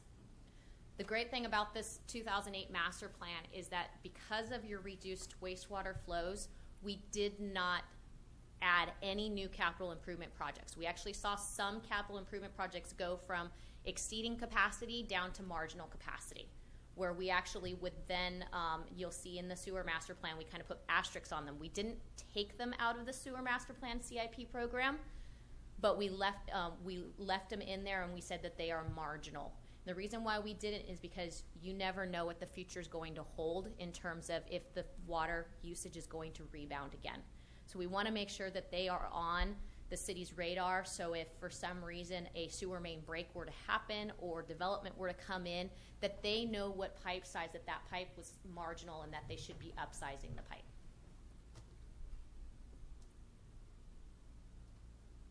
Sorry. So here's a look at the model. Everything in red is what was modeled in the sewer master plan. So this is the model. Everything in green means that it is the pipe has plenty of capacity. Everything that is in red is a pipe that is deficient in capacity under existing conditions. That means it exceeds the city's design standards, which is typically the pipe flowing a little more than half full.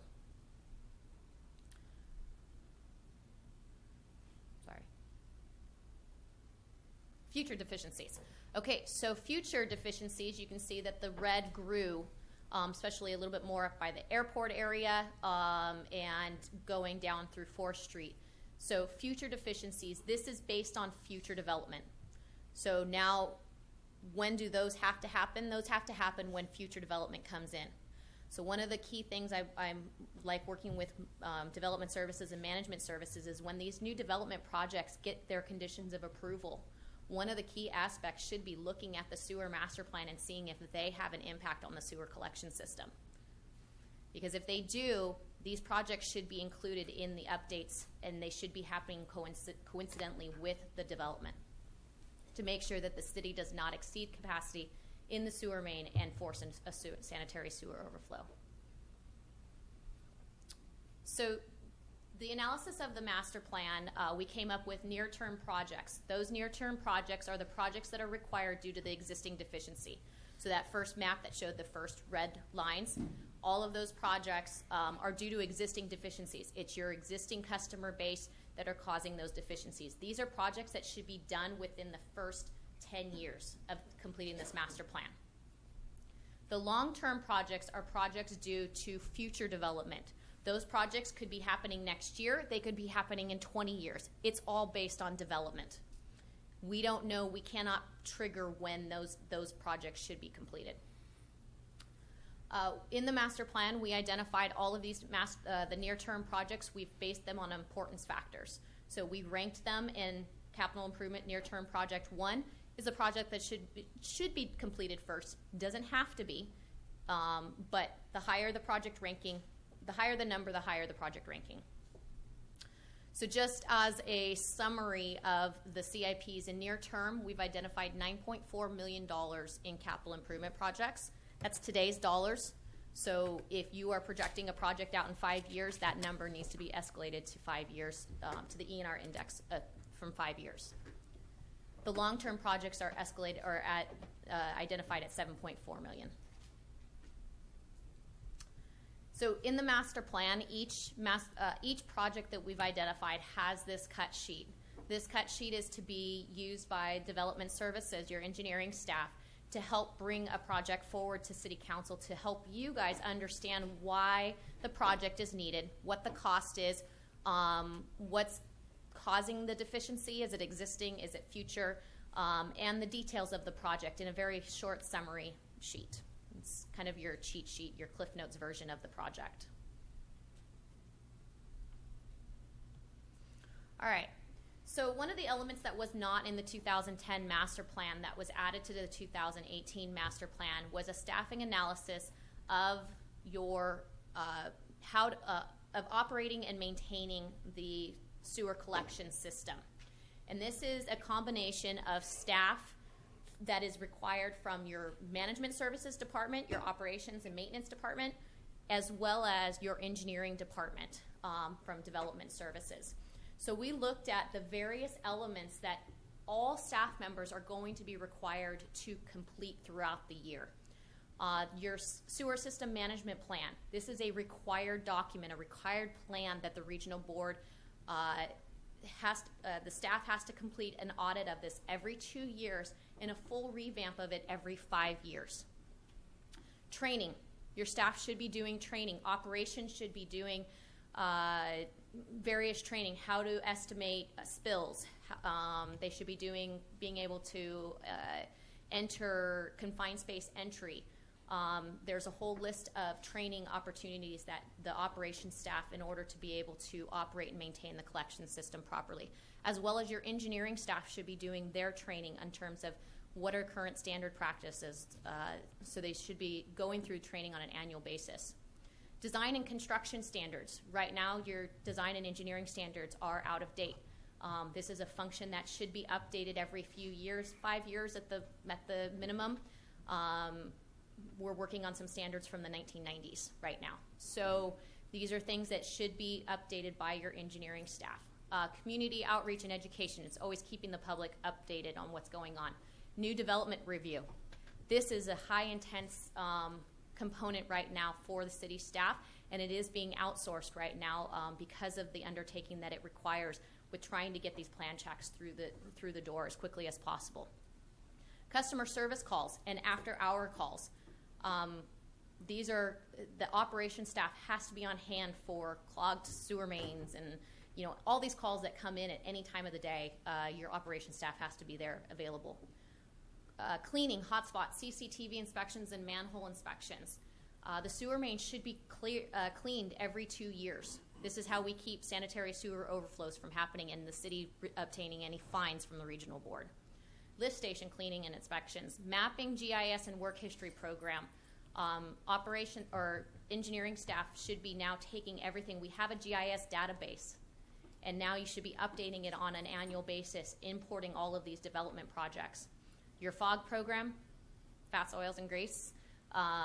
This is a program that should be implemented on all of the commercial businesses, and there should be quarterly inspections that should be occurring at all of the commercial businesses. This is how we eliminate or reduce clogs in the sewer mains and sanitary sewer overflows. Sewer lateral repairs and equipment requirements. So it's a long list. And this is what your staff is having to deal with annually. So just to give an overview of your sewer collection system staff, Mr. Veras, your city manager, he oversees Mike Chambliss and Brian Swanson from Management Services and Development Services. Both these gentlemen have quite a bit on their plate. They both operate or oversee 5 different departments, of which each of them include sewer as a function. One includes it from the operations side, one of them includes it from the engineering side. Mike Chambliss oversees the utilities department. The utilities department includes your sewer, stormwater, and your water. I might be missing something else, wherever Mike is.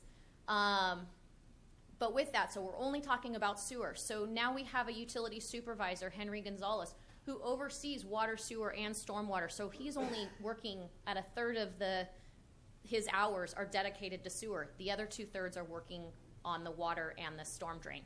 We have a utilities technician, Michael Grazon, who is doing all of your regulatory compliance, all of your GIS mapping, and working with the operators.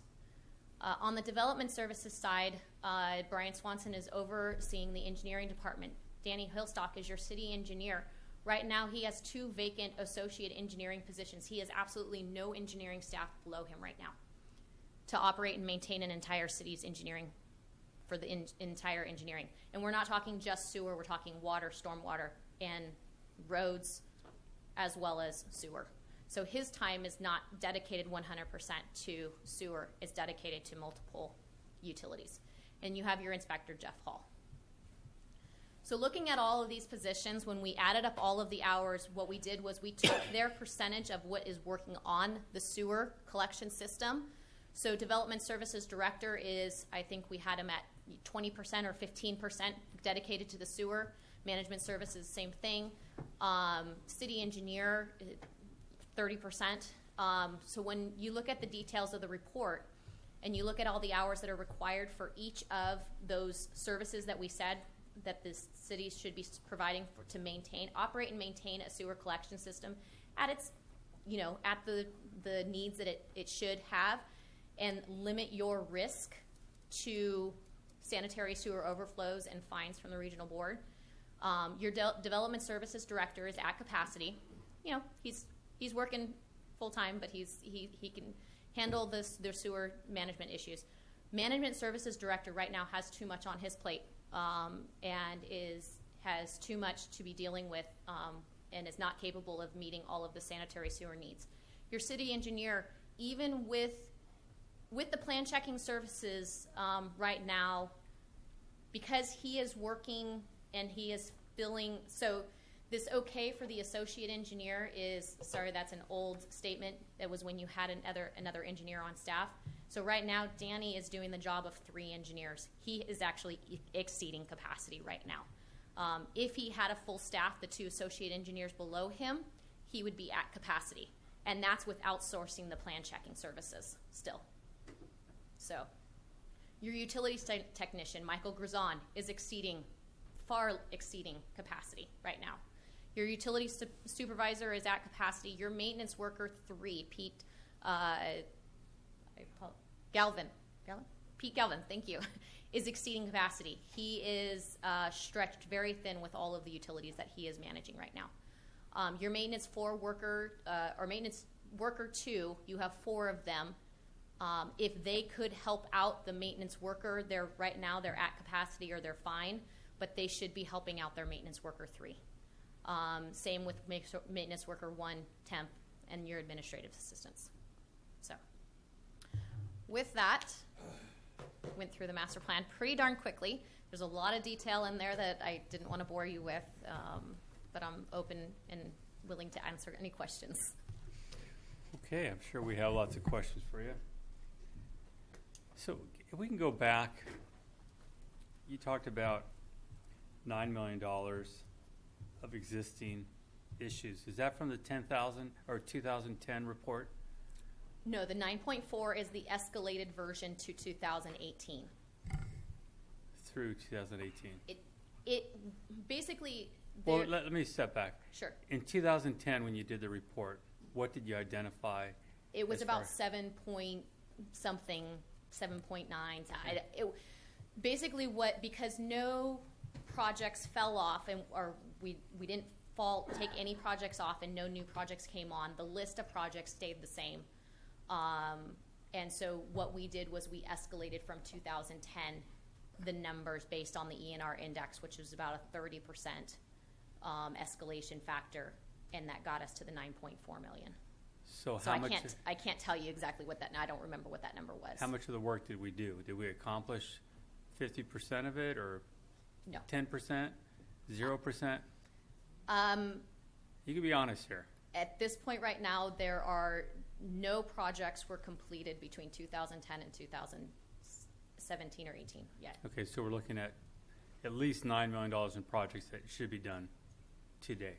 There should have been done some projects that were first priority projects. And another 7.4 million in your long term. Mm-hmm. Okay. We're working on, right now we are working on the lift stations. So some of the near term projects that are high priority are 2 of our lift stations, which is the GLP and the airport lift station. So right now we are in design on those 2 projects. I'm not aware, but I'm not also kept completely. I don't think any other sewer projects were up. Yeah, we did Suter, and I think we did Powell. Okay. And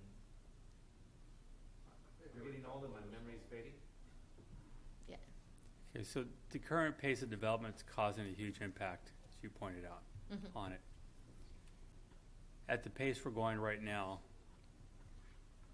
without doing these projects, are we in trouble pretty quick here? What's the scenario look like here? So how much time do we have, Doctor? So Wallace Group does. So Wallace Group does the plan checking for the city. We've been working with the city for the past 4 years, and as a part of that analysis or of that plan checking process, we look at the sewer collection system and let the city know if any of these projects are negatively impacting any of the proposed capital improvement projects that are identified in the master plan. And once we do that, and to my knowledge, we've had a couple of projects that are in the area or would flow into some of the capital improvement projects, but none of them had pushed over the limit to where you would start to see sanitary sewer overflows. So you're pushing more closer marginally to some of the projects, but I know Suter was one of them that was higher priority, and if that one got replaced. But so I've been trying to keep an eye on those projects as they come through. Did I answer that? No, you are, and thank you for it. So we had about 7 million existing deficiencies, and we've added a couple million since then, and another 7. We haven't necessarily added. Remember, it's just the cost of inflation. The cost is going up. The cost is going up. It's the inflation. Which it always does with government. Exactly. It always outpaces inflation. In the long term, the 7.4. I'm just a little concerned because I know when we're talking about our sewer impact fees, I know that can only be for the new we issues. collect the collection system fee in addition to treatment. Yeah, exactly. So I'm wondering if that's enough. Are we collecting enough to cover that with the increases? Yeah, what will happen is you have about $5 million in the collection system impact fee right now to take care of some of these issues. When you folks, when the council adopts this particular master plan, it'll be forwarded to Brian when Brian does. He's going through the process right now of hiring a person to review our impact fees. So then those projects will then be inputted, and there'll be a nexus study between the new sewer master plan or collection master plan and the impact fees. So that's how we will end up charging the new development coming in the appropriate fees. Does that make sense? Have we implemented the lower fee? Are we still at the higher fee? For treatment? No, we've implemented the fee at the treatment level, yes. The treatment, but not for the Oh, no, other we don't. part. Yeah, because we wouldn't reduce the collection system fee. Okay. Yeah. Councilmember Friend? But some of these priority jobs that were identified in 2010 have maintained because of the reduction of water use. They have maintained, and so that's been the nice thing in where we've come back. You know, the severity of the deficiency back in 2010 has reduced, and so a lot of these $9.4 million projects, we're keeping them on there, but they're not as it's not a highest necessity, so we could push them off, a little bit longer. Wait. Some of these projects are also operation and maintenance based, and so they're more required because of operations than they are for hydraulic capacity. So the gallonage used per person has gone down despite the additional construction. Correct. So by adding homes over the last 10 years, we haven't necessarily put more strain on the sewer system. Correct. Because we're reducing the Correct. water use. So the drought over the last 4 years has been a huge benefit to the city. So a lot of it's been the conserving of water and the new fixtures that don't use as much water. Correct.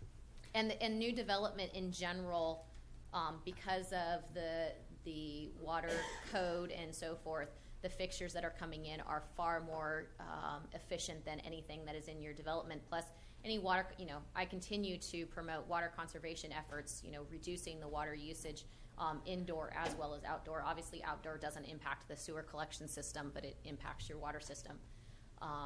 But reducing indoor water use, replacing homes, and continuing to promote water conservation will continue to help benefit and offset capital improvement dollars that may need to go into your sewer collection system. Okay, Councilmember Clower. Yeah, just a quick comment on the existing and then future needs. It looked like Nash Road, Trespinos Road, Sunny Slope was a main need. It's a little hard for me to tell, but that's what it looks like Yeah. in the red. If we end up moving forward with that project, I would like us to look at the Complete Streets project and kind of look at possibly bundling a bunch of projects like we're doing on 4th Street, so that we can get so that we don't fix something and then rip it up 5 years later and put in a. Yeah, that doesn't make sense to me. Yeah. So that's just the comment. I know that we should probably, we're already thinking that, but in the past we've not quite got that done correctly. And that's where it's beneficial to, you know, where I say the highest priority ranked project number 1 is the first one that's highest priority, but exactly that thinking is going to be the most beneficial to the city, making sure that you are tying projects in with complete street projects, or if you have another utility that's being replaced, or, you know, you have a sewer main break. You don't really see sewer main breaks too much, but you have other infrastructure that's happening is exactly that, bundling them at that same time, and that's when it's best to move another project up for that specific reason. Okay, Councilmember Gilio.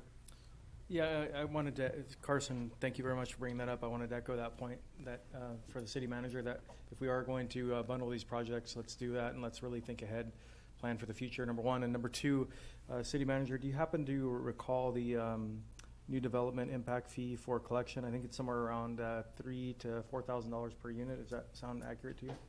Yes, sir. I think it's right around 3,100. Okay. Something in that neighborhood. Based on those numbers, and that we have about $5 million in our existing impact fee, is what you're saying? About 4.8, Okay. and some money. I just did the math with the project over around Cielo Vista, and that's another $1 million just in collection, roughly between $800,000 and $1 million. Number 1. Number 2, we didn't talk a lot about our sewer plant, obviously, because we're talking about collection. And just to reiterate, the Yeah. focus of this master plan was not on the plant itself at Absolutely. all. So that was not part of the scope. No, absolutely. And I just for the public's edification, I wanted to make a couple comments about that. I had an opportunity, as I'm sure many of our council members have, to tour our sewer system. And frankly, it is downright impressive, as well as our water system, the West Hills Treatment Plant, La Salle. All these different facilities are super impressive, and the capacity out at the sewer, I don't have all the raw numbers on my at hand here, but essentially we have a permitted capacity for a certain amount, which gets us, you know, an extra multiple thousand homes, and then we have a physical capacity if we were to extend our permit out that would get us multiple more thousand homes. So I wanted to make it clear that I'm not saying we need multiple more thousand homes. I just want to make it clear to the community that we have an amazing sewer plant that's first rate, super high tech, and something to be proud of. And I appreciate your work on this. And we as a council need to really understand that when and if we adopt this plan, there are staff requirements here. And staff requirements are going to require new hires, because we don't have, as you can see, our existing staff is completely stretched thin and overworked. So we need to consider that when we go into our budget cycle in the next few months. Thank you. Thank you. I got a question. When you look at these projects, do you have a rating as far as highest priority?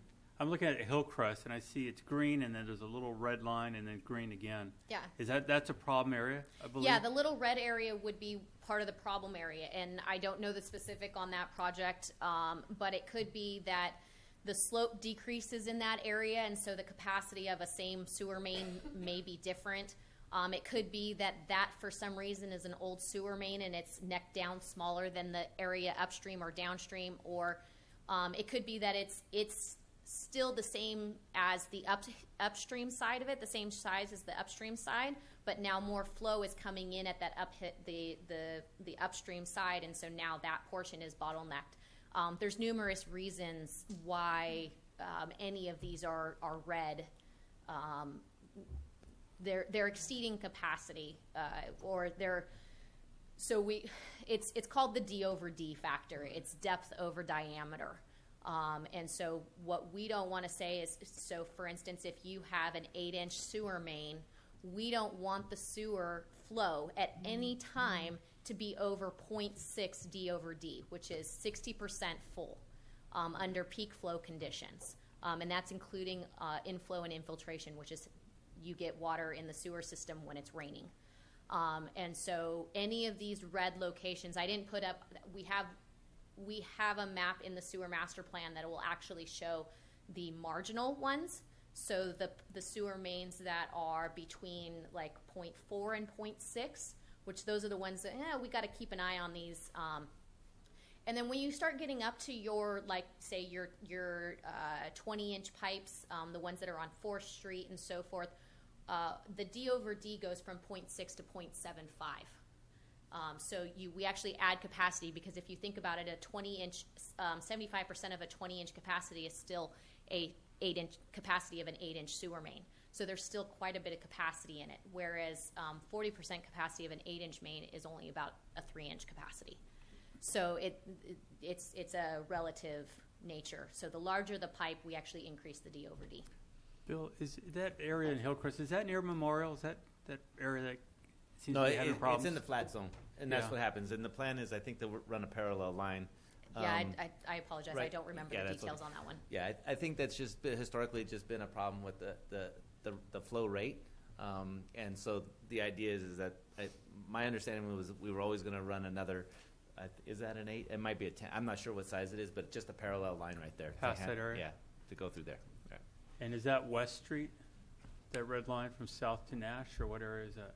It looks about like Line or West. One of those Yeah. is big problems over there? Yeah. And a lot of it is your city is flat. And that is a major deficit to a sewer collection system, because a sewer collection system operates on gravity. And so you have sewer mains that are at bare minimum city standards for the slopes for installation. And so if they, that just requires you to go up in sewer diameters, and they cause more maintenance problems, lots of cleaning that has to happen, and so forth. So, and unfortunately, we can't get away from that. Great report. Any other questions from council? Do we have any speaker cards? Marty Richmond.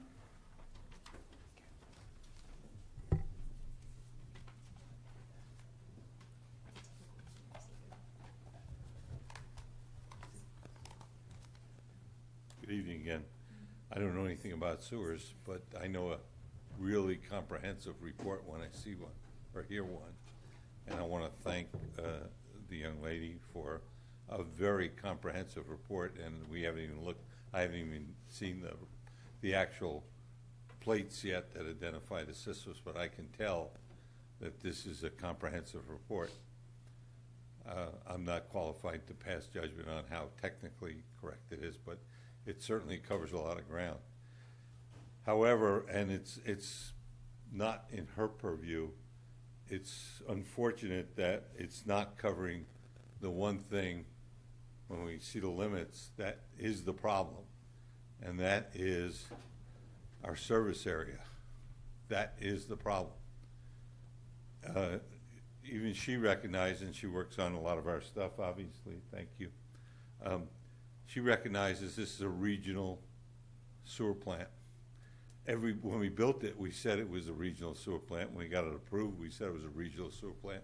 And everybody recognizes it's a regional sewer plant except LAFCO, who keeps saying, I'm sorry, you want to serve somebody, you can't serve somebody who's outside your magic little thing on the, and this goes to the mayor's point. And I know secretly you guys are arguing about whether we should develop or not develop. I'm not stupid. But the truth of the matter is the problem is LAFCO, who says you want to give somebody sewer service, you basically got to adopt them. You got to bring them into the, well, wait a minute, they're on the other side of Union Road. They're halfway to God knows where. Doesn't matter. Oh, we're going by the letter of the law. If you want to give them sewer service, you got, and yet the other letter of the law is when we built this plant, everybody, and I was involved in supporting that, said this was going to be a regional plant. And we used the regional reason to keep the rates down so we can keep the plant full, and it has a lot of capacity, and we didn't cover that. So you guys, no matter what you do on this, you got to get that straightened out. You got to get these zones of where you're going to provide the service, and which of those zones are in the city, and you've got to get LAFCO straight. And even if you have to go to the district and you have to go to the state, we can't keep sitting around and having to adopt and annex into the city developments that we don't want because they're in Timbuktu, but we have to do it because we promised them we would be a regional sewer plant. It's a stupid requirement. Thank you. Thank you. There are no more speakers, Mr. Mayor. Okay. Thank you. All right, is there a motion?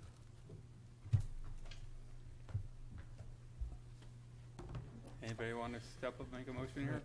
Move to approve resolution number 2018-71. Okay, there's a motion. Is there a second? Second. Motion second. All in favor? Aye. Aye. Aye. Motion carries. Thank you for the update. Good job. Thank you. And I'm sorry, but before we go any further, I think Paul and I were messing with the computer. I didn't get who made the motion and what the vote was on E3, the one for the bus zone area. It was I think it was an ordinance. It was a 5-0 vote. It was a 5-0 vote. Oh, I'm sorry, 4-0, 1 abstained. Vice Mayor Luna abstained. Okay. Yes. She recused herself. And do we know who made the motion and who seconded? I don't remember who made the motion or Councilman second. Clower, did you make that motion? Sure did. Carson did. And then who made the second? Okay. Ray Awesome. did. Thank you. Okay. We caught up now? Thanks. Okay, we'll go to F2.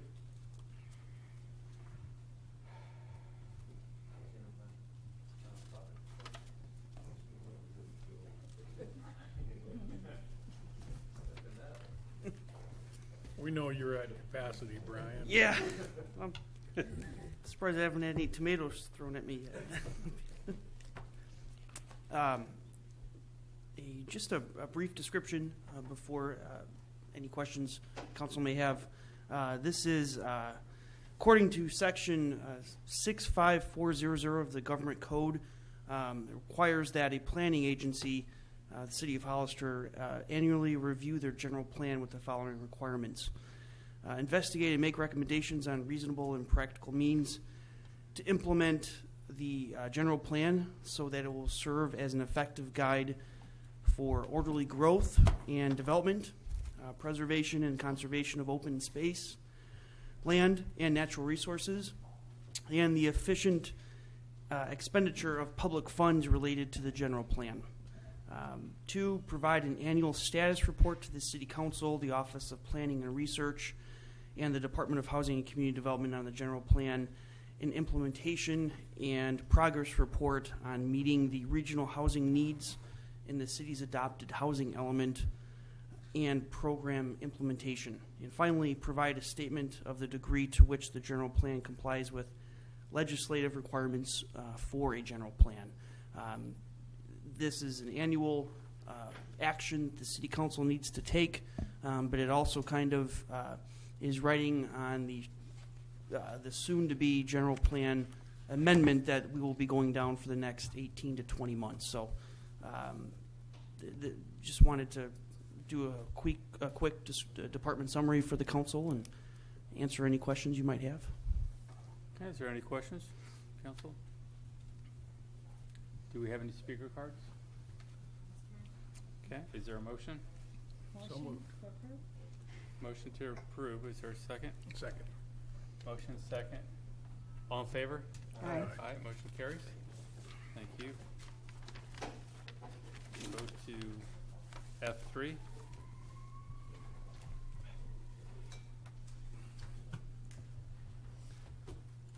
Christine?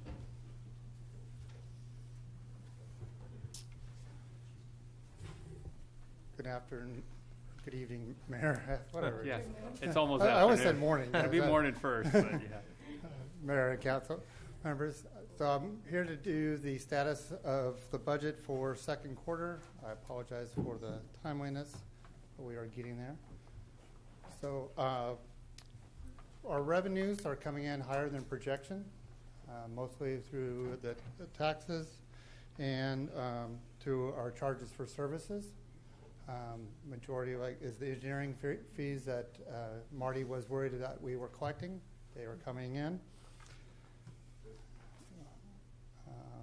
Expenditures are right on track also. They're a little bit on the higher side, but that's the main reason on departmental. We did make the payment to the side fund towards the beginning of the year, so that's why it's at over 100%. And the other area is code enforcement.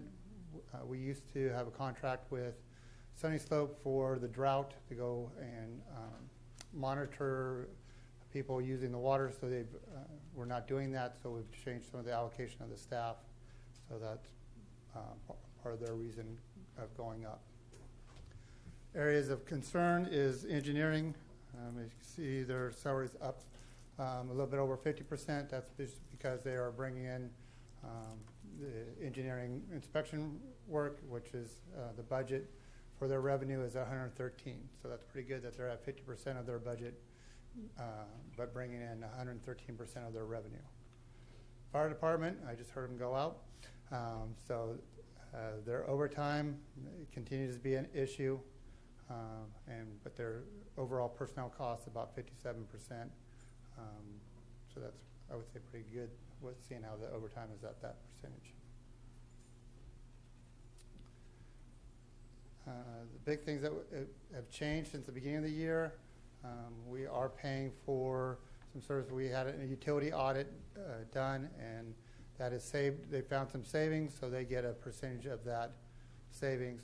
So that's why we're asking for some more money in non-department.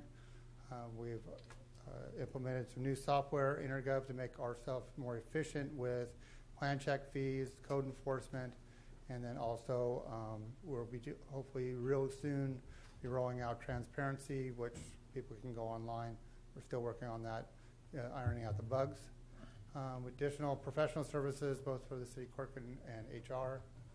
We get some park and street equipment, some additional equipment, vehicle equipment add-ons that should be for the animal control. They have, and then servers for information services, and a vehicle for the cannabis person that they were approved to hire. The big thing in the second quarter, like I said, we paid off the side fund, so I'm very proud of the council for getting that paid off. Balance so, is 0. Yeah.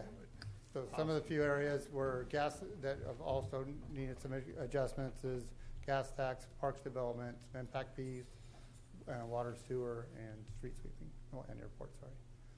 Any questions? I'm trying to make it quick because Billy said he wanted to go home. Good. No, it's a good report. Thank you. Vice Mayor Luna? You mentioned a savings, Brad? That there was correct. this. For the utility audit, yeah, they go through, figure out what accounts we're not using, any ways that we can save by changing different rates that we maybe have for phone bills, and then what they get for the next 3 years is usually 50% of that savings. Okay. But then we get 100% after that contract's over. Speaking of that, we are getting the savings now from the LED light that was put in. I know that first year we had 30 or 40,000. And are we seeing the numbers now, or is it still a year away or something? No, I'm pretty sure that we were seeing those savings. Okay. Excellent. Councilman Aguilar? Can you talk about our sales and use tax real quick? I understand that we have some great numbers and things are looking really good in our sales and use tax revenues. Correct. Right now, sorry, I want to go to that page.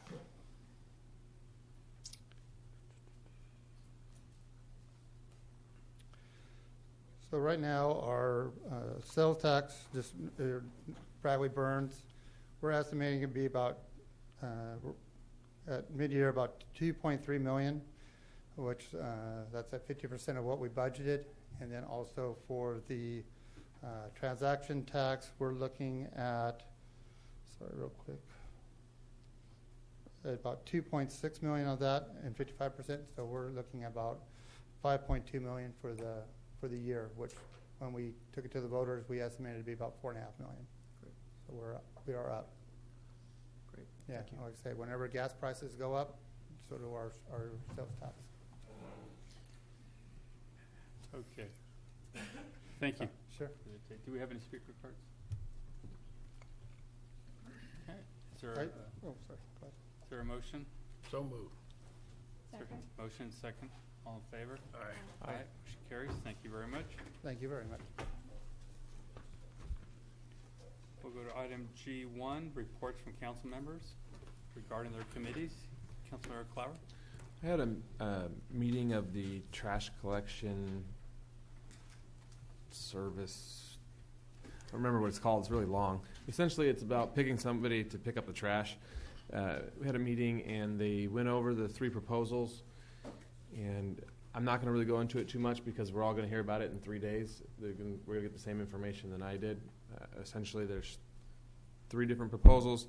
One of them is not the one selected, but it has the lowest residential rates going forward. So it's going to be something that the council and the board and the city of San Juan Bautista are going to have to look at and see priority-wise what's most important to them in terms of selecting a trash hauler. And then also I think that are you guys called the selection committee? The selection committee is going to be hopefully presenting their choice. Is that going to happen on Thursday? No. Okay, so you guys are just going to hear about the proposals on Thursday. It's essentially the same thing we did last week. That's it. Thank you. Councilmember Friend. Well, other than the joint waste collection subcommittee, the other one I attended the Monterey Bay Community Power Policy Board meeting, and they went live as far as industrial customers March 1st. They're expecting to go live with residential customers in July 1st. So you'll be seeing pretty soon mailings from them explaining the options and what the program actually boils down to and what your options are going to be, whether you stay with PG&E, go with them, or go with a couple combinations you have with them, or you go strictly with them in 100% renewable energy. I believe the rates are set at the PG&E rates right now, except for those people that go extreme and 100% renewable. They will be paying considerably more. We also there'll be mailings coming out and be in the newspaper and advertisement for a citizens advisory committee, which there will be 9 people on that and they will be equally represented between the 3 counties involved. And Mr. Munzer and I will have to select 3 people from San Benito County to be on that. And well, at that meeting, we approved the hiring of some more staff and some salaries. That was quite an argument over the salaries. People were out of touch with what the going salary needs to be in Monterey for somebody to live. And I think we have another joint fire committee this week that will have more clarification on the report that was made by the contractor on the joint powers agreement, the good, the bad, and the ugly. And I think that's it. Okay. Vice Mayor Luna. Yes. I attended the AMBAG meeting on Wednesday, the 14th, at Marina Library. And actually, San Benito County, I think there was only one other person and myself. There's about 2 other people missing. And on the Area Agency on Aging, I don't understand why people just don't show up from this community. It's just Santa Cruz and San Benito County. And I know you probably attended in the past, but the room is full of people, and mostly from everywhere in Santa Cruz County. San Benito, I'm the only one sitting there from the city of Hollister. In the over 3 years that I have served on that committee, San Juan Bautista has showed up once, and it's always absent, unexcused. Nobody calls in, and yet when we were talking over the budget for the senior citizen Jóvenes de Antano, I was the only one there to defend Jóvenes de Antano against everybody else, because every city in Santa Cruz County is there. And somebody asked about San Juan Bautista. Well, apparently they are in part of the, Jóvenes de Antaño, and they serve meals in San Juan Bautista. But yeah, when it comes to the budget and the numbers that are there, I had a lot of questions to ask why Jóvenes' budget was so low. And I do plan to have a meeting with the city manager and Pauline to go over those numbers, because I just don't feel like our community is really getting their share. But if I'm there by myself and I'm facing 7, 8 other people, all Santa Cruz County, you know where it's going to go, So I just have a major concern. I have brought it up to a couple of members of the Board of Supervisors. They don't show up. But anyway, I just wanted to report that. It was pretty sad to see that there's a lot of cuts in senior services, and especially right now with Meals on Wheels. You don't know where it's going to go. And what would this community do without that service? So I think we really have to think about encouraging our, elected officials to be there as well. So that was my report. Thank you. Councilmember Aguilera? Before I forget, Vice Mayor Luna, if you let me know when the next meeting was, I'll do my best to go over there and support you and be there with you as well. At least we can have 2 of us there. Mr. Mayor, would you like me to defer to you for a COG update? No, go ahead. Give them the update. So we had our COG meeting, and I wasn't able to attend the stakeholders meeting because of open government rules. So because we had we would have a Brown Act violation essentially. I don't know if everybody showed up or not, but anyways, I couldn't make the stakeholders, so I'll defer to you on the stakeholders meeting. After the stakeholders meeting, we had our normal COG meeting. It was a very short meeting. Essentially, we talked about the potential sales tax funding measure for our road tax, and we had an update that we are, I believe, going to be going out to polling very, very soon here, and we should have some poll results back by the time we meet at our next COG meeting. And there's a very advanced schedule that if we are going to continue down the road of a sales tax measure, we need to meet some very tight deadlines. And if we don't meet those deadlines, then the tax measure wouldn't be able to be placed on the ballot, because there's hard, fast deadlines that you have to meet. So we're working on those, and I hope to get the polling back, and I hope that the community is really engaged. I hope that this is a message for everybody out there, and notice the press already left. I hope that we can get on the, you can also do a survey.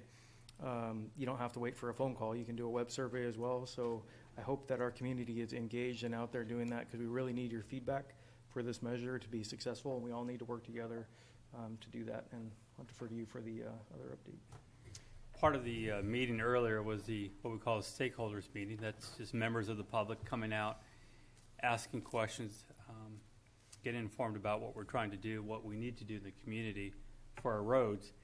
And it was impressive. We had, I think, about 20 people show up that day asking great questions. Kevin, thank you for being there as always. But one thing I started to notice was the confusion on dollars that government really does get. And there's this perception in the public that there's just millions of dollars coming into the city, and it's just being spent on all kinds of different frivolous types of activities. And when I explained how little or how few dollars we get from the gas tax, it really woke a lot of people up that were in the audience, and they were surprised by it. They're also surprised of the dollars as far as property tax or some of the other taxes, which makes me believe, I think what we need to do, Brett, we can use your help here, is get a flyer put together, it really explains how our money is collected, that there is not millions of dollars being wasted by the city. We're very frugal. We've done a good job paying off debt. We're putting $3.5 million towards our roads this year.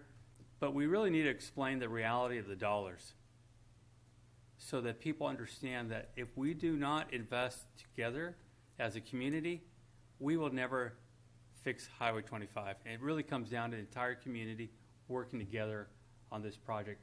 We can have 4 lanes, and we need 4 lanes. Trust me on this, because I drive it every morning at 5 in the morning. But if we don't do it together, all we're doing is delaying the inevitable. And it's going to get more and more costly and more dangerous. It needs to be done. I want to remind people that even if we approved it, it's still going to take 5 years to get this project done. So we need to be moving on this as soon as possible. And also the dollars to help fix our local roads, which is a very important part of this whole proposal that will be moving forward soon and for the November election. So I'm hoping all of you out there will be willing to participate in these conversations. We're inviting the entire public, because the more questions we get, the more answers we can provide to the community. And again, it takes all of us working together to finally get this road issue accomplished. So thank you to everyone that came out for the stakeholders group. Okay, we're going to move over to item number G2, informational reports from council. Councilmember Clever. Yeah, I just want to say thank you to the Public Works Department for actually this picture right here. They're doing this type of crack sealed. I think they did some of that on Ladd Lane.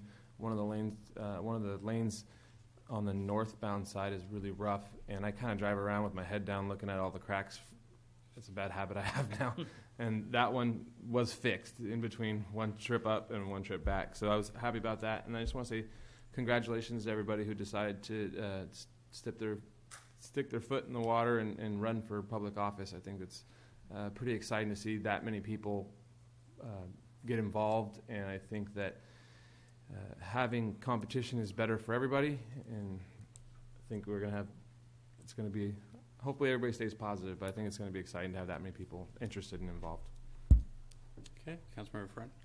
Yeah, I've got a couple things. On March 29th, the veterans of VFW and the American Legion will be holding a dinner. It will be free to veterans. It will not be free to spouses and guests, but it will be free to all veterans. And this year it's going to be earmarking just the Vietnam vets. They're going to do a celebration and a ceremony to thank the Vietnam vets that are either didn't get welcomed home or when they did get welcomed home, they weren't treated very well. So I think it's time for the nation to step up and treat them right. I don't want to get into the VA because I could go on for 2 hours about that. But the other thing I wanted to bring up is more to Dan Wynn, not specifically just to the police department. We have got some issues with homeless people here that is getting criminal. We have businesses now that are putting fences up, and they're electrifying those fences because people are climbing those fences and defecating on their businesses. And I talked to a young man today who was in the process of electrifying his fence so that the next homeless guy that climbs that fence is probably going to defecate on that fence. Dunn Park is getting to be a jungle. You can't even walk down there now in the daylight without being accosted. And I think we're getting to a breaking point here that people are going to be taking action themselves. They're sleeping in parking lots, in dumpsters. We passed a no shopping cart ordinance. I saw a lady today pulling 6 shopping carts full of stuff down McRae Street. Every morning she sits in the parking lot at the Jack in the Box with all 6 of those in she circles her wagon so when the Indians attack, there's no problem. And then she links them all up and she walks down McRae Street pulling all 6 of those. And I'm just wondering what's happening. I see shopping carts still, if not more, than there was before we passed the ordinance. I thought we were going to try and do something about that once we passed the ordinance, but I don't see And I pointed out to code enforcement, and they drove the other way. But the homeless situation is getting pretty serious. And not only are the homeless getting more aggressive, we're going to start seeing citizens being more aggressive towards these people. And I think we need to be proactive and do something before something seriously starts happening out there. That's all. Okay. Vice Mayor Luna. Yeah, on Thursday, March 15th, we had the law firm interviews here. And also, the city manager and myself had a meeting with Mr. Regalado with the radio station KMPG. He needs help in moving that antenna because he does have a deadline, I believe, for November. And we just don't want to lose the radio station, for this community that actually goes bilingual on any given day that if there's an emergency in the city. I wanted to also ask when we're going to get back on the agenda, the sign ordinance downtown. Anything on the sign ordinance that we can inform the public? I know I've received a couple of calls, and I did receive one from a corporation that delivers into this city. They were very concerned. So I would like to see if we can discuss that again, the sign ordinance. I guess it's the window sign ordinance. That people are concerned that a lot of them have come down because apparently code enforcement has asked them to bring them down. So if we could actually bring that back so that we can discuss it. I wondered also, now that Voss has left, the gang task force, I spoke with Ray, and I wondered if that was going to come back, because we are on that, and it's very much needed, because we bring together the city, the county, the school districts, and I think it's important that we discuss that. I just wanted to announce that on Saturday, March 24th, at the Hollister Community Center, there's an immigration forum that is going to be held, and the public is invited, and we especially invite parents and students that want to come out. I think it's important. There's going to be a panel, a panelist of school districts, law enforcement, and the University of San Francisco is sending a couple of people actually to discuss immigration forum, at the immigration forum. So that's my report. Thank you. Councilmember Gilliam. Yeah, last week I attended the Pinnacle Gateway Partners meeting to support our staff member Mary, and also see how that is going along firsthand. And I got to tell you, a super impressive group of individuals out there caring for our park on both the west side and the east side. There's a lot of good things happening at Pinnacles National Park, and it was at the newly, I don't know actually how new it is, honestly, but Eden Rift Vineyard took over from the old Pietro Santra, and it's just a beautiful area. If you ever have the opportunity to travel up there, they were a great host for all the Gateway partners, and we really have to be proud. One of the things I learned is that we are no longer the newest national park, so we can't claim that anymore. That was one of the things that the Pinnacles is very, very proud of. So there is a newer national park than the Pinnacles now, and there's actually one more being proposed, so we might be 2 down on the list. However, they do work very hard to promote the Pinnacles, and we should support them in any way possible. And that's my report, Mr. Mayor. Thank you. Thank you. Just want to report I'll be meeting with Troop 777 that was here tonight. Looking forward to meeting with them and any other troops out there that are willing to have me at their meetings. Do want to talk about the homeless. The shelter currently is been at capacity on the men's section and almost at capacity on the female section. The county, the city, health department have been working together. Officer Wynn has been at a few of the meetings. We are working together with the sheriff's department, really starting to enforce some of these camping issues. I think the answer as far as Dunn Park is we need some enforcement. That has gotten out of control, as Councilmember Friend pointed out. I've asked before if it's possible that we station a reserve officer, if we have one, or an officer there, because what they get away with there just leads to more issues, and we definitely need to be putting a stop to it. It's not fair to the residents. It's not fair to the kids that want to use the park, and we're really working to be aggressive on enforcing this camping issues. But we're going to have to find another temporary fix or solution for some of these camps that we are breaking up together with the Sheriff's Department, because if we don't, we're not going to have a place for them to be staying over. But we are asking more of them. It's not just a free ride. It's you need to help yourself too. We're willing to help, but you need to help yourself. So all those of you that are interested or willing to help with the homeless situation, it's a tough situation to do this, and at the same time follow the law, because the law is very clear on the rights of homeless. And we want to be obviously caring about our residents, because most of them are residents of our community, but we cannot tolerate the issues that are happening, and we do need to enforce the shopping cart ordinance and anything that's been doing that's not legal in our parks. We need to put an end to it and make sure we're protecting our citizens also. That's all I have. City Manager? I have nothing, but I just wanted to ask Councilman Gillio, there was an online survey for the roads. Is that what I understand? Kind of a poll, or no? Did I misunderstand? They're doing a poll, okay. And it will be, some of it will be online. Oh. Most of them are phone calls. Okay, so it hasn't started yet. It should be happening pretty quick. Okay.